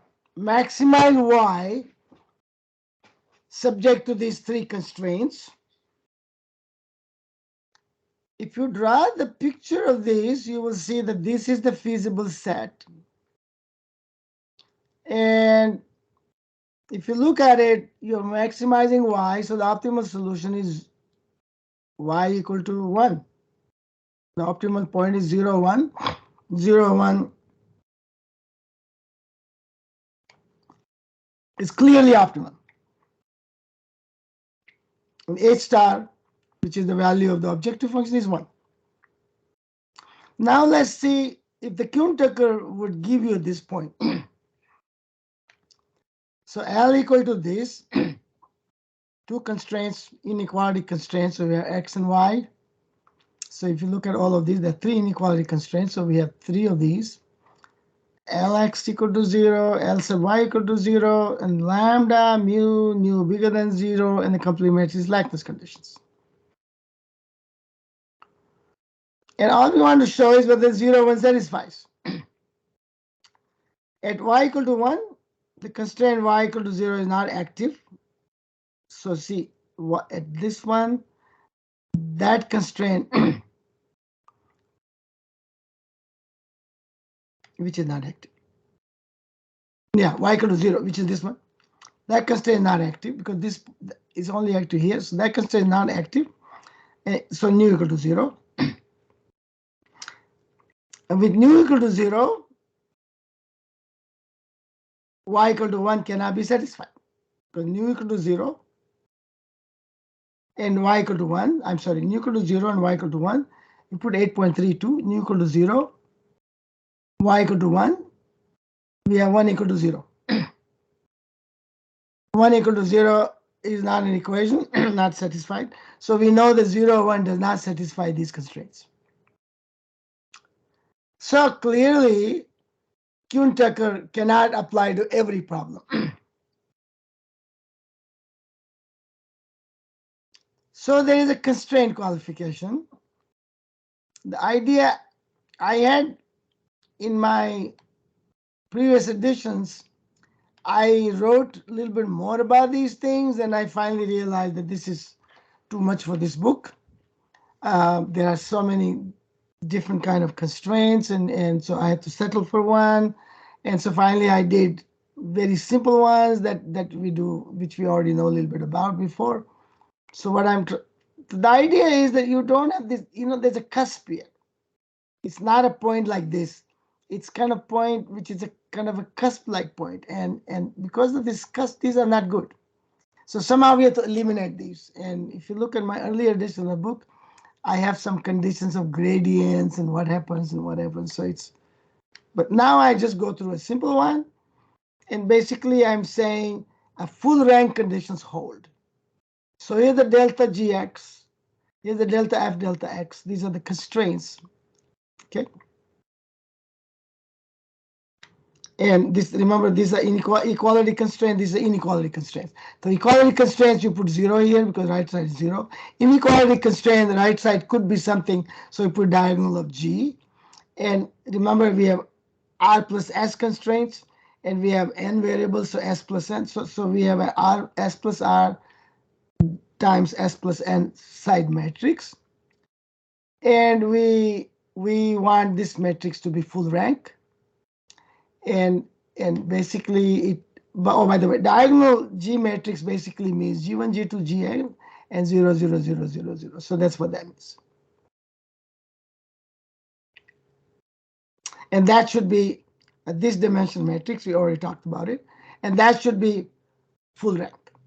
It basically means the gradients of the equality constraints,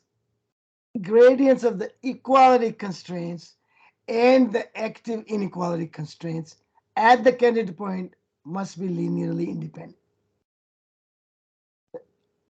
Here we need gradients of equality constraint, but active inequality constraints are like equality constraints because they're active at that point. So the gradients of equality constraint and those that are active, those all should be linearly independent. One way to do is to show that this matrix is full rank. So here's an example. So our example, so we're going to write this matrix. Delta G, delta sub x is these guys. Okay. And then we have also delta f delta x. So these are these guys. And then the matrix that we want, oh, I'm sorry, this diagonal, the diagonal G is, oh, by the way, there's no delta f delta x here because all the constraints are inequality. So these are three of these guys. So if you take the derivative of these, we get these guys, and then this is their matrix. This is the diagonal matrix. Okay, so what we have here is just this row, not this part. If there's this part, you can also continue with that. At the point 0, 1, this matrix looks like this. And you know, every time if there's a 0 row, then the matrix cannot be full rank. Okay, the rank of matrix is only 2 and not 3. So this condition is not satisfied, and that's basically all we are going to go here. And now comes to the nonlinear programming, Kuhn-Tucker theory. This is our now problem. This is our Lagrangian. This is what we begin with in general problem. Necessary conditions. If H, F, G are differentiable, X star solves 8.1 to 8.3, which are, let's go back to that equation. Let's back to the original problem that we have so that you know what we're talking about. So maximize Hx, Fx equal to A, equality constraint, Gx bigger than equal to B. This is our problem, okay? 8.1 to 8.3.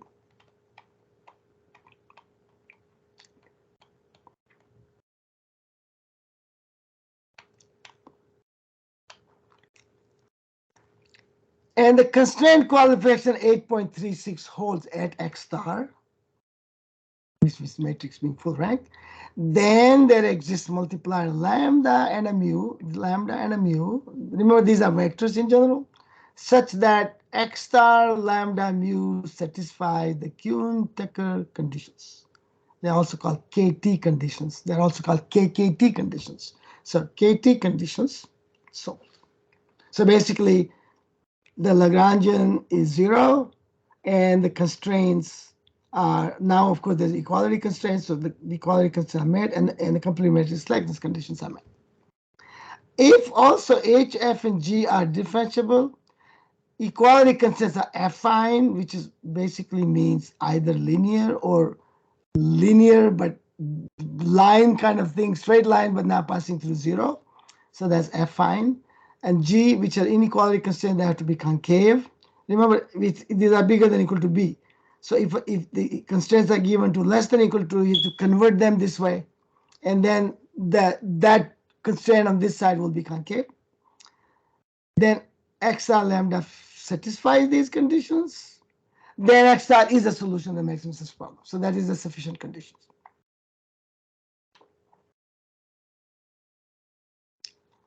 Discrete time optimal control problem is what we're interested in now. We have t points. We start with 0, go to t. So the set theta, capital theta, is the set of points from 0 to t minus 1. Xk is the n component vector. K is the time period now, and the component will be subscripts. So xk is the n component vector from 1 to t. Uk is an m component vector, but uk only goes to t minus 1 because the equation from t minus 1 to t, you use 10 and then we're done. And the bk is also from 0 to t minus 1. And the way I see, every time I have a discrete problem and I give you this word of wisdom, Every time you see a discrete problem in a paper, you draw a little picture for yourself, because the notation is different. Different people use different notation. Different people use different ending. Some people start with 0, some people start with 1, and all of this. So it's better to think this way. So in my problem, it is like this. I have a period 0, I have a period 1, and I have a period t minus 1, and I have a period t. Okay, so this is my problem. So this is what I call period. And then this is the beginning of the period. I kind of think like, of course, there's no such thing as this interval, but the way I think about it is like this. There's a beginning of the period, I call it a morning. So morning, I see the initial state. Then somewhere during the time in afternoon, noon, somewhere I apply a control. Or I can apply control right after morning, but it should be right after this. I know this x0. And then the equation takes place, and I get, I have a night. This is all the night, and the next morning I get x1. So this is my morning, this is my night morning. Some people define these to be at the end. So x0 comes right here, and x1 will come right here. And so then the x0 and u0 will give you x. So all of these problems, it's better to see what the notation they use. Then I also write a k period. So I had a k, xk, then uk, then xk plus 1. Then I go to uk plus 1. And I also see how to end the problem. So I have a xt minus 1, then control ut minus 1. Then I get xt, and I finish, because there's no way to go further. Xt is done. I don't need to put a control here anymore to get to t plus 1, because t plus 1 is the next morning. I'm finished at this morning, and there's nothing happening during the day. It's finished.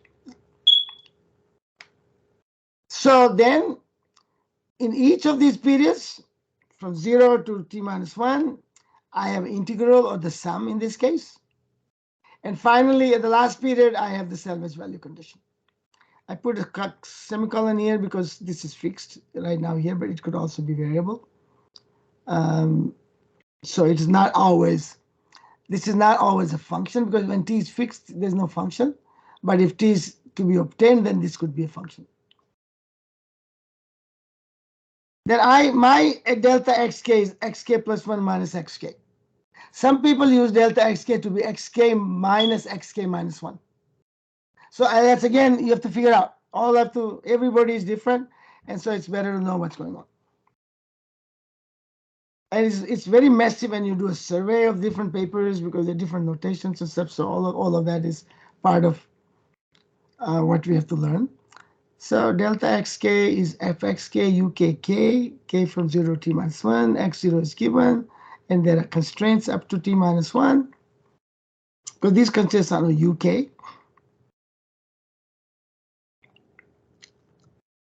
There also could be a terminal constraint, which is terminal constraint on xt, which actually is not given in this formulation.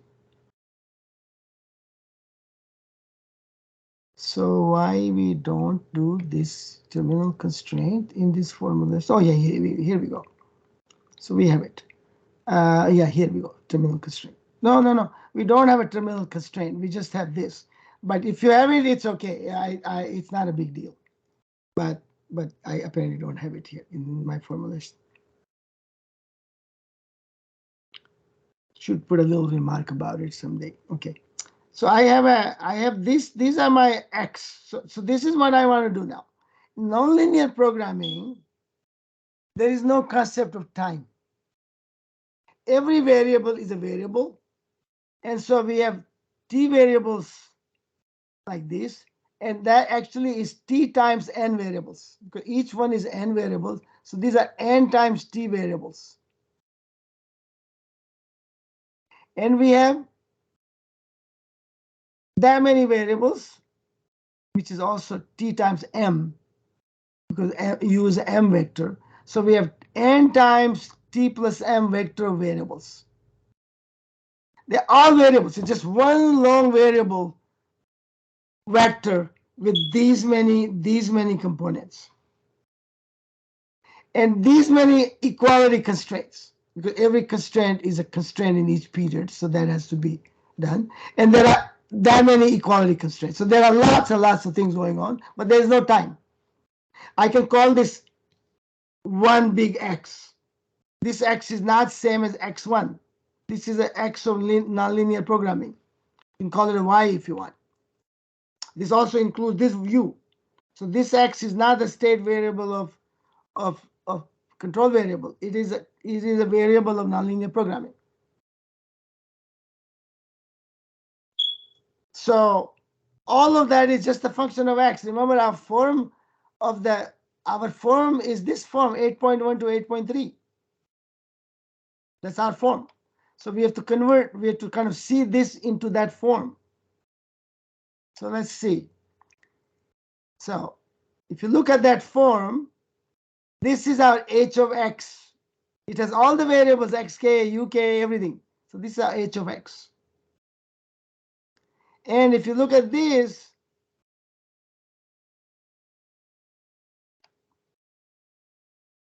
this one is our equality constraint.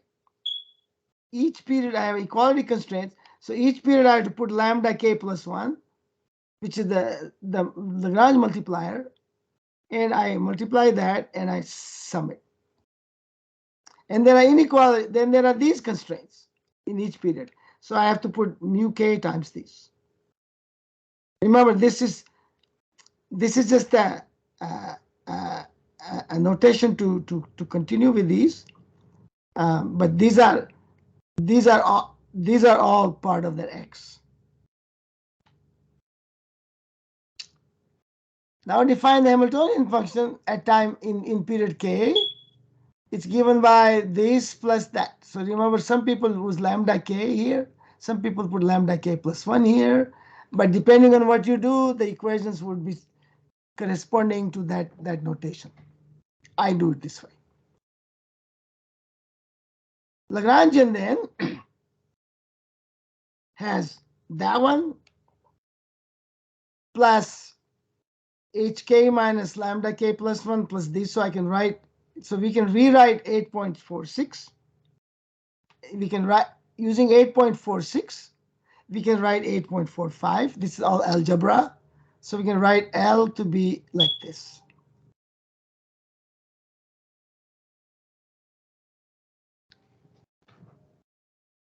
It's outside.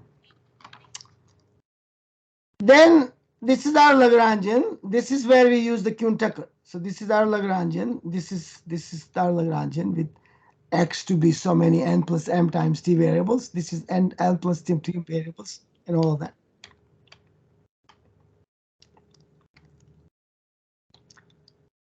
So I take the derivative of this and I get this. And I rearrange the term. I get lambda k plus 1 minus lambda k equal to this. Remember, this is similar to lambda dot equal to minus delta is delta x. So this is almost the same. In discrete time, it is same as lambda dot. So I got my first equation out of Kuhn-Tucker conditions. Then I put delta L delta st xt, and this is like delta x delta t. That's one term coming from here, and another one coming from lambda t. See, when you put k equal to t minus 1, there's a lambda t here, and that lambda t will be right there.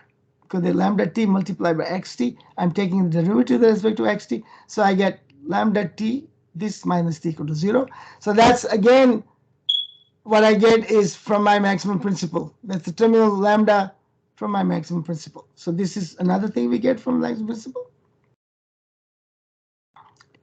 So these are exactly the adjoint equation. Now we differentiate the L with respect to UK. And this is where some work has to be done. So put UK. When I take a derivative of UK, I get delta UK equal to this, equal to 0. And that when I solve this, I get this. And I have complementary slackness conditions. These are very similar to. So now the question is, if you look at the maximum principle, there are three things in the maximum principle. One is adjoint equation. Second one is the condition on the adjoint equation at the end, terminal condition. And the third is Hamiltonian maximization problem. Where is that?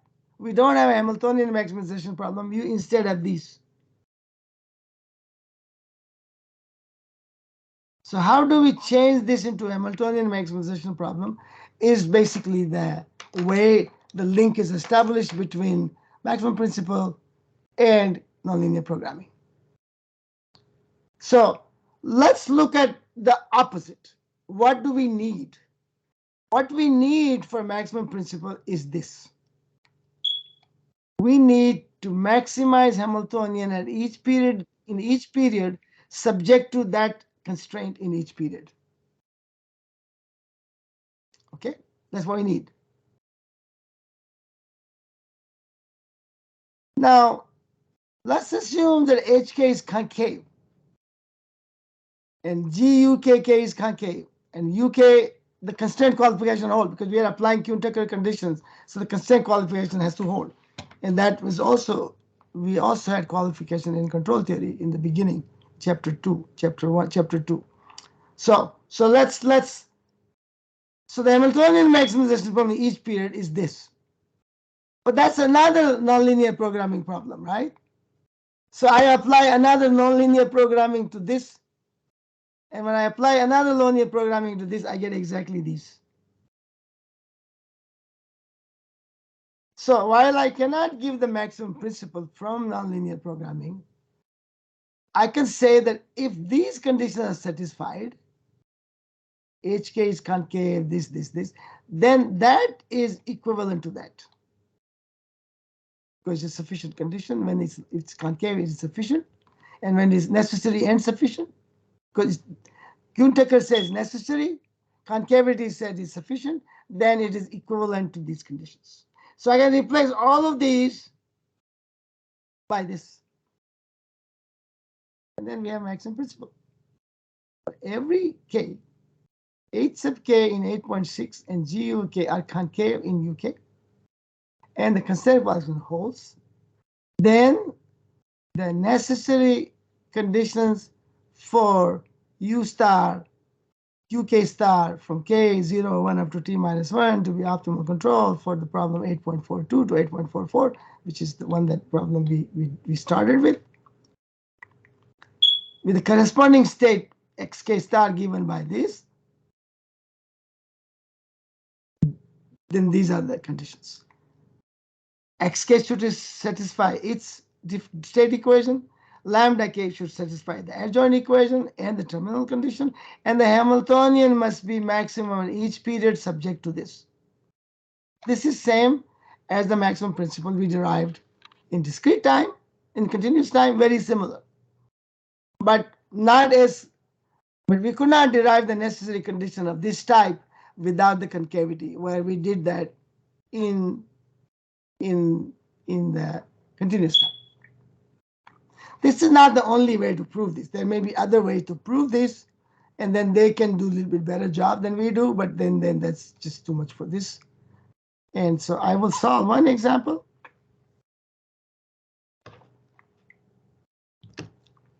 And this example is very similar to example 2.4, exercise example 2.4 in chapter 2. We were minimizing the area under the curve x squared. Half is just so that the derivatives, when you take the derivative, the 2 and 2 cancel out. But since we are minimizing the area under the curve, we maximize the minus of that. And we had the same equation, x dot equal to u. Now we have a delta xk equal to uk. We had initial condition 5, uk is between minus 1 plus 1. We're going to solve two problems, t equal to 6 and t bigger than equal to 7. Both of those problems, both kind of problems were done in the previous example, similar to this. But now we're going to use discrete time maximum principle. So we have a Hamiltonian at period k, which is given by this, minus half xk squared, which is that one, and lambda k times delta x of k. Lambda k, that's uk. That's uk, so we got that. And it's obvious this is linear, so it's obvious there's a bang-bang control. So bang control is for lambda k plus 1. uk star is minus 1 if this is positive. uk star is plus 1 if it's negative. No, other way around. Minus 1 if it's negative, plus 1 is positive. And it's singular when it's 0. So there is a little bit of this solution of this require a little bit more explanation than in the book. So one day I have to revise it a little bit, but it is more or less okay. But I just want to show what I want to say later, right now. So we also did an example. We said a little bit more, so I decided not to say all of that much. And by doing that, I finally realized that I did not do a good job. In exercise 2.4, we said since we are minimizing the area under the curve, since xk squared, of course, is always positive regardless of whether x is negative or positive, and since we begin with the positive value of x, we want to reduce the area. At least we go all the way. As long as xk is positive, we want to use the maximum control minus 1. So we go as fast as possible to 0. But once it's 0, we don't want to go down because the area would again add.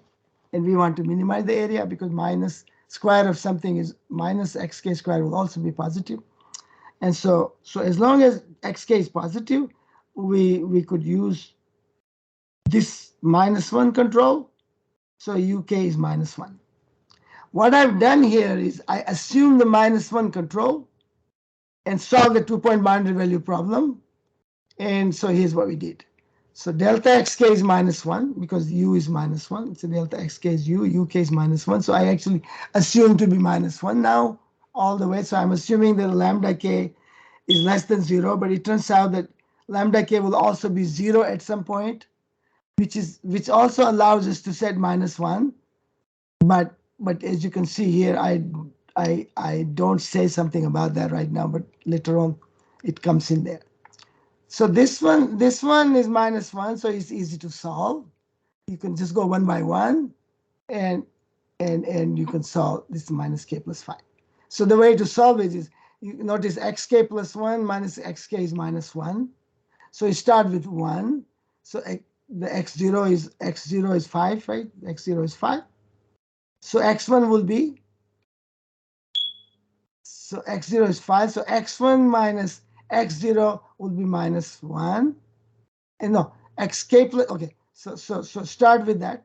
So x1 minus x0 is going to be, no, yeah, x1 minus x0 will be minus, 0 is minus 5, so x1 will be, how am I going to do this? As oh, let's begin with this. Let's see how we did that. If you put k equal to 1, no, if you put k equal to 1, it gives you 4. You begin with x0, 5, so x1 will become 5 plus will become 4, and then the next will become 3. So it's actually 5 minus k. So if you look at the picture, it's like 4, 5 goes to 4, 4 goes to 3, 3 goes to 2, 5 goes to 4, 4 goes to 3, 3 goes to 2, 2 goes to 1, 1 goes to 0. And 0 stays 0 because it's a singular control. This is what we did. We had 2, and then we extended the problem, and we said there's no reason to go below. We just stay there. So that's how you solve that. Then lambda k, I have an adjoint equation, and lambda t equal to 0. And basically, you can, now you know the xk star, so you can just do one by one. You can start with lambda t 0, then you get lambda t minus 1. Then once you have lambda t minus 1, you go to lambda t minus 2, and you go like this and you solve the problem. It's very simple. But I wanted to give you another technique, which may not work in every case. This technique I gave you may not work in every case, but sometimes we do not know this. But right now, in this case, both techniques work. And we are not doing so much on discrete time control. We'll have chapter 9, we do something, and then we basically don't do much of the discrete time control in the rest of the book. So delta lambda k with this xk star, and you've given xk star is this, because delta lambda k is sk star, xk star is minus k plus 5, so I have this. And lambda 6 equal to 0. Notice this all assume that we already solved xk star with uk equal to minus 1. So all of this is under that assumption. Now, you can solve this one by one, starting with 6, 0, then you go for lambda 5, then after lambda 5 you get 4. So numerically you can solve that. But there's another method, which is theory of difference equations, which is not as developed as differential equation, but there is some. You can certainly have one course in the university in difference equation if you wanted to. And that gives you, if you go to a section A and 5 appendix, I'm not going to go there, you can get a solution like this. But the other solution is just find each lambda k, just a table. So lambda 6 is 0, and then lambda 6 minus lambda 5 is minus 5 plus 5, that is 0 again. So lambda 5 is also 0, then lambda 4 and lambda 3, so we can get all of that way. But if you notice, this will give you the same. Lambda 6 is 0. This is the constant of integration. You set the value 0 at lambda 6 to get a constant of integration. So this is my lambda k. It almost, my previous books I did not do that, but I decided to do it here, so just so that at least the use of section A and 4.5 is there in the book. So I have this solution now. So this is what I want to, I start with this, use minus 1, then minus 1, minus 1, minus 1. Here is a little bit of a problem that I think needs to, this is not done properly in this sentence. Here it says, note the lambda 5 is 0, so the control is singular. But if it's singular control, I can use anything I want. So I cannot say, however, since x4 equal to 1, we choose anything. We can choose this as well. But what if I choose something else? This I did not tell you. If I choose half, minus half. If I choose minus half, I will get to 0.5 here, not 0. Because it's 1 minus 0.5 is exactly 0.5. But if I get 0.5, I'm not going to get lambda 6 to be 0. So the 2-point boundary value problem will not be solved. Okay. And so this is the only value that will solve the 2-point boundary value problem as we have it. Because we already solved the problem with UK minus 1. So we cannot do half. If you do half, we have to go back and do this calculation again. All of this calculation has to be redone. And you will see that it will not give you lambda 6 equal to 0. So when you redo it, the 2-point boundary value problem will not be solved. And so that doesn't work. So this is the only solution, but I don't quite tell you properly how it is. I just say choose this in order to bring this to 0. That is not a precise statement.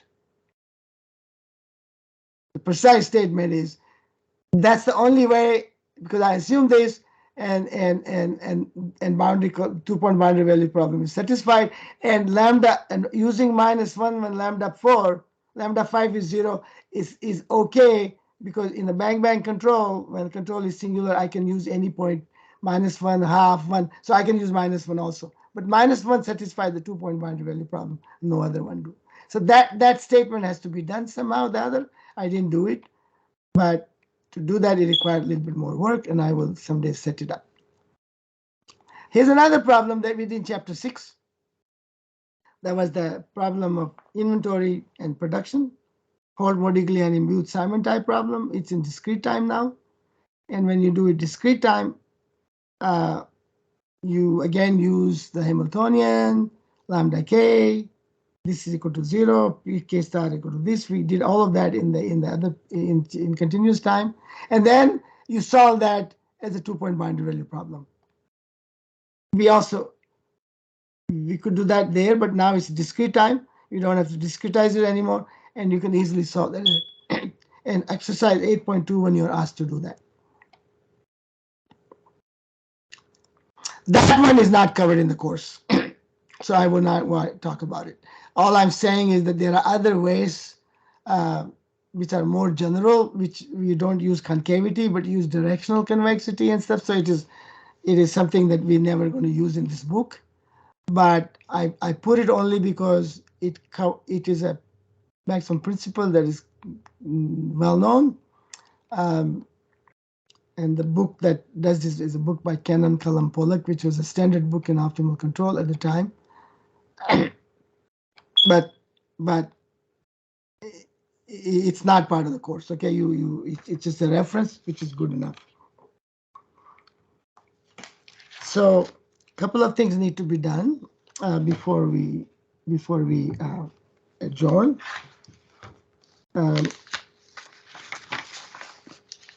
Let me give you the homework first. Before I forget. Here's the homework. So the homework is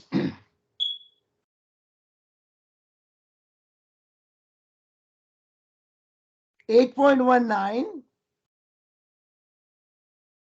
8.22, and 9.7. Once again, 8.19, 8.22, 9.7.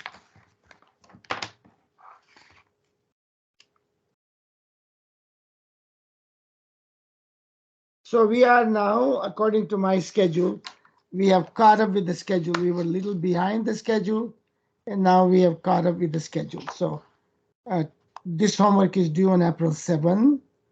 And April 7, we do chapter 9 and a little bit of chapter 8. Well, let me see, what is the program here now? Because this year, everything got, Kusali left me with a schedule, and then university, because of the temperature and COVID and all that, everything got messed up a little bit. The dates got messed up from the schedule that she left. So 7th of April, we're going to do chapter 9. And 14th of April, we'll do application of natural resources. And 21st of April, economic applications, which is going to be chapter 11.1 and 11.2. Natural resources also, I do 10.1 and 10.2 and not the rest of it. And 28th of April, stochastic control, 12.1 to 12.4. Differential game, 13.1 to 13.4. I would have liked, no, that won't work.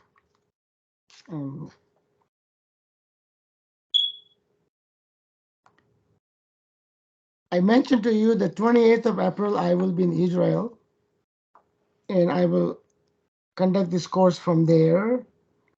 I hope to do that at 1 p.m. here, so it'll be the same time. But in case I need to change it, it can be done on that day at a different time, or it can be done when I come back. On May 2nd, I return. And so I could do that. I could do that May 2nd.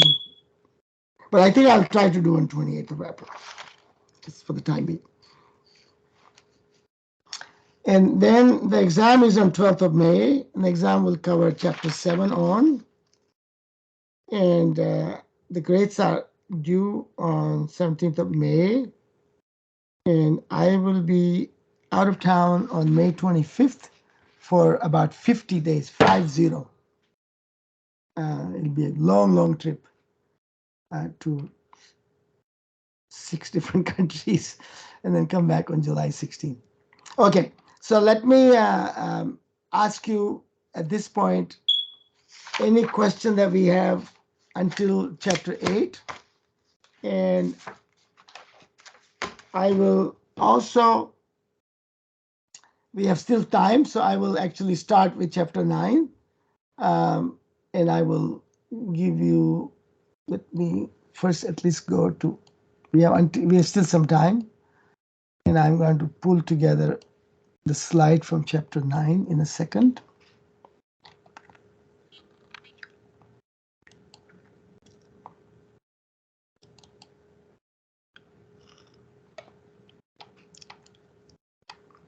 Chapter 9 is a time where we also do discrete time, apply discrete time.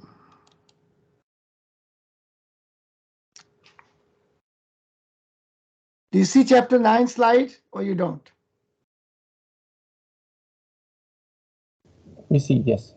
You do? We see, yes, we see that. You can ask C or C. I can see. I can. It's fine. Okay, good. Yeah. So chapter 9 is a problem of maintenance and replacement of a machine. And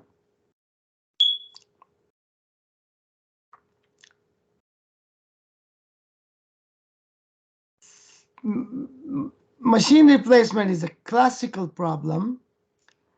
And the classical problem basically said that machine to be looked as an investment, and it deteriorates over time, and you sell it at an appropriate time. So that's what is the optimal lifetime of a machine. Or if you replace it, then you replace it with another machine. So what is the best time to replace it? This literature is old. There's a whole book by Rapp, 1974. There's a big survey by Perskala and Volker. Perskala was a big guy in our field in Informs. He was the president of Informs at one time or another. Emeritus professor at UCLA right now. And okay. Examples are forest management, where you have a forest and then you have to clear cut the forest at a certain time. It's almost like a machine replacement of some sort. And there are a lot of other people who have looked at this problem, which are Peckelman and Sethi as a problem on advertising, copy, where you have a copy and then you keep that copy for a certain time. You see some advertisement and you see them again and again until they replace it with another one. So what is the optimal time to replace an advertisement like that? But what was missing in this literature was that while you find the replacement time, what about the maintenance during the time until you replace it? So literature had two kinds of problems. Maintain something, what is the optimal maintenance, or replace, what is the optimal replacement. These two were not put together. These were put together when the control theory came around, because in control theory, remember, we have a T which can be fixed, but we also have a free terminal time condition. And the free terminal time condition means we can also optimize over T. So this is the first time as an application in this course. We have solved some problem with free T examples, but now we are actually developing a real life problem where T has to be optimized and maintenance has to be done. So the first, as I mentioned to you, maybe I didn't, but when Pontiac's book was translated in English in late 60s or early 60s, some people started teaching the course, optimal control course, at least in business schools. And one of the pioneer of teaching that course at Carnegie Mellon was my advisor, Jerry Thompson. And Thompson read the book and taught the course to a bunch of faculty members at Carnegie Mellon and a bunch of students. And if you see, Nashland is one of the students in that course. And Sethi was one of the students many years later, then when Thompson was still teaching that course. But the first time he taught the course was maybe early 60s. And a lot of people, including some Nobel laureates, took that course and wrote papers as part of the course. And as part of the course, Thompson wrote his own paper. Everybody wrote a paper, all these professors. I know some of those papers and I know all of those people. But Thompson wrote a paper about what's called machine replacement. And one of the students in that course, Naslund, also wrote a paper on machine replacement. I met Naslund in Stockholm, Sweden, many years later, and he was also the president of the Royal Swedish Academy that grasped the Nobel Prize, and he was the chairman of that committee at one time or another. So, a distinguished guy. Okay. So, a Thompson model is let T be the sale date of the machine to be determined. Rho be the discount rate. And XT is the resale value of the machine in dollars at time T. That means forecast of the machine value at time T. Or something could be controlled. Because we are maintaining, so it could be controlled. But if you're not maintaining, it is just the forecast. UT is the preventive maintenance rate at time T. Money spent over and above the minimum required necessary repairs. GT is the effectiveness of the maintenance at time T. Again, measured in dollars added to the resale value.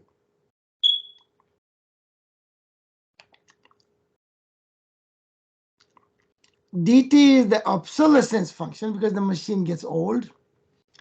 And so its resale value gets declined, just like the cars. And pi is the production rate, dollar per unit time, per unit resale value. The idea being that higher the resale value, higher the productivity. And so you can think of pi as proportional to the resale value. You know, Thompson is trying basically to come up with a very simple model. These are the first such models of applications of optimal control, maximum principle, that just came on the scene after Pontryagin book. And people were applying these left and right. And economists were doing that in economics, and management scientists, people were doing in management science. And this is one of the management science applications. This paper was published in management science as well. So we assume GT to be non-increasing function of time and DT to be a non-decreasing function of time because the effectiveness is declines and obsolescence is it cannot be increasing, it cannot give you more value. So we'll see this equation soon. And UT, this maintenance is between two bounds. So if XT is the resale value and profit is production is proportional to that, then this is the revenue. And cost of maintenance is U because we're spending dollars on maintenance. And there's a discount rate. So this is your profit from the machine. And you sell the machine. The resale value of the machine is XT at each time T. So at capital T, it is this one, and you discount it. So it's a very simple objective function. You know, the XT is also being used as a resale value, and also resale value is also used as a production factor kind of. So now, how did the resale value change? Well, it changes by this DT, and DT is, as you can see, is non-decreasing, which means over time it increases or stays the same. And GT over time is non-increasing, so which means decreasing. Every time you see this word, it is because technically that's the way it should be. But every time you see this word, in order to understand what that means, at least in my head, I always change non-increasing to decreasing. So I assume GT is decreasing, means the effectiveness of the maintenance decreases over time.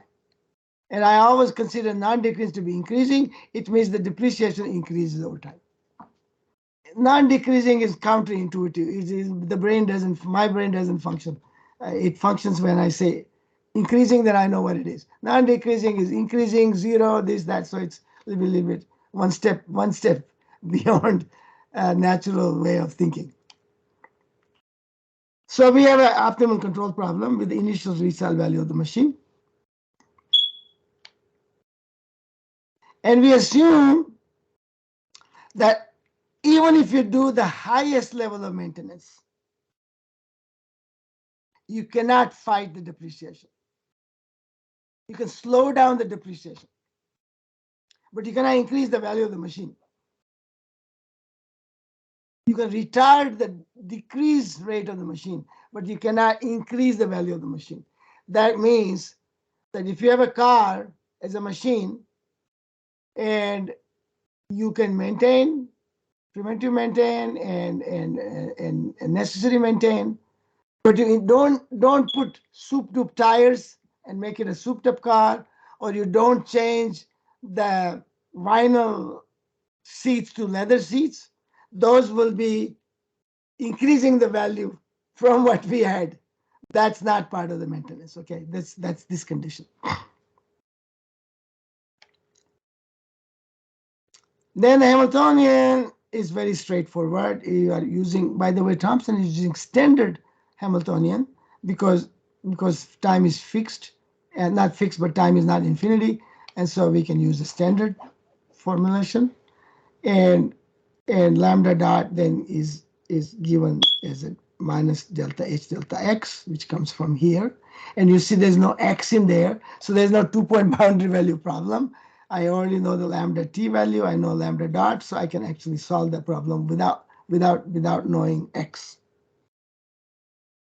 And there is now we're using this condition 3.15, which is the Hamiltonian condition on optimal terminal time. So 4 minutes.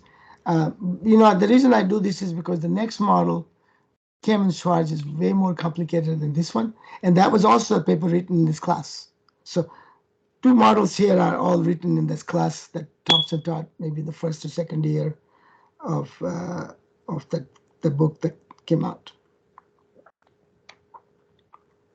Lambda t can be solved. So lambda t is given by this formula. It's a standard equation. It's just a function of time on this side. It's not even linear equation. It is just a straightforward integral, and that integral is easy to compute. So it is basically the terminal condition minus that integral, and but because it's minus, it becomes plus here. So you got this, and that you can solve this way. You can integrate that, and you can find this.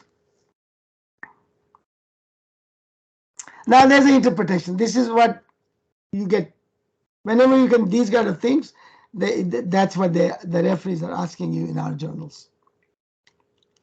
So this gives you in present value terms the marginal profit per dollar gain in resale value at time t. Remember, lambda t is the value of x. X is the resale value. That means that if I can get a high resale value, what is it worth to me? But because the maintenance increases or retards the resale value, so basically, if the resale value is worth a lot, then you will maintain. If the resale value is not worth a lot, it will not maintain. So this is basically what is going on here. It says here, present value terms, the marginal profit per dollar of gain in resale value at time t. So if resale value gained by $1, the profit, the objective function will increase by lambda t dollars at the margin. At the margin means per dollar, but not $1, but epsilon dollar. And the value will increase by lambda t times epsilon. So whenever you say margin per dollar, it means $1 or $5. It means a small amount, so that because the things is changing every time you increase the resale value, so it means at the margin in a derivative sense.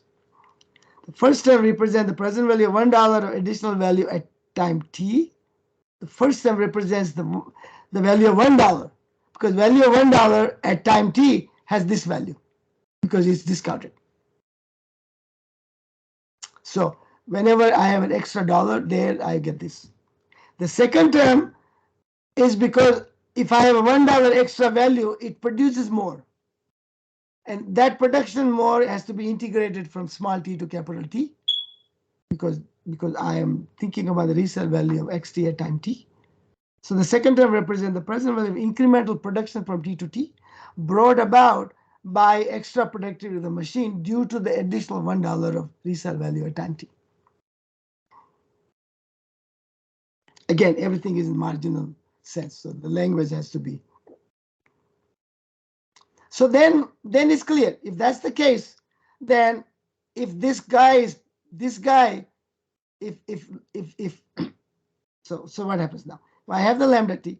I have this condition. Where is what's going? Here I can look at the Hamiltonian. Hamiltonian is linear in U, so it's going to be a bang solution. So the bang solution is, if this quantity is bigger than 0, you have maximum maintenance. If this quantity is smaller than 0, zero maintenance, and if it is equal to 0, then is singular control.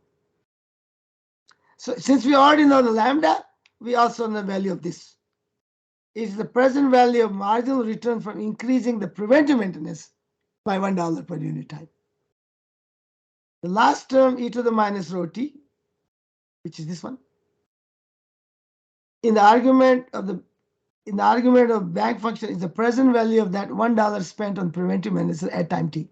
So if I spend $1 at time t, I lose this much.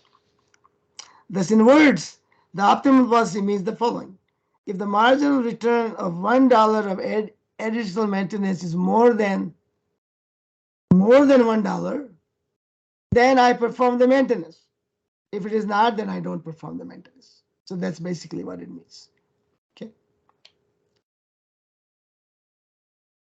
To find out how the optimal control switches, we need to examine this function as time increases. And there, let's see how much time we have. I think we're running out of time. Let me see how much we have to do. I think we're not going to finish this. So let me just show you what is going on, and then we'll call it a day. So what Thompson now is doing is examining this. And examining this, because we have only solved the problem of maintenance. We haven't decided how to find optimal T. So in order to find optimal T, first I have to find out where the switching is going to take place. So what Thompson is trying to find out is, initially you switch U. So there are three possible ways. Either you have control U all the time up to T, and then you sell the machine. Or you use control 0 all the time, which means no maintenance, and then sell the machine.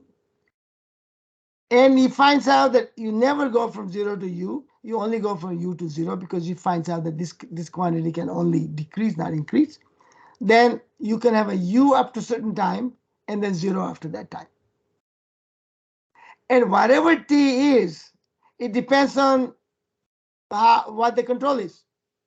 So I need to know the control, what it does, and T simultaneously.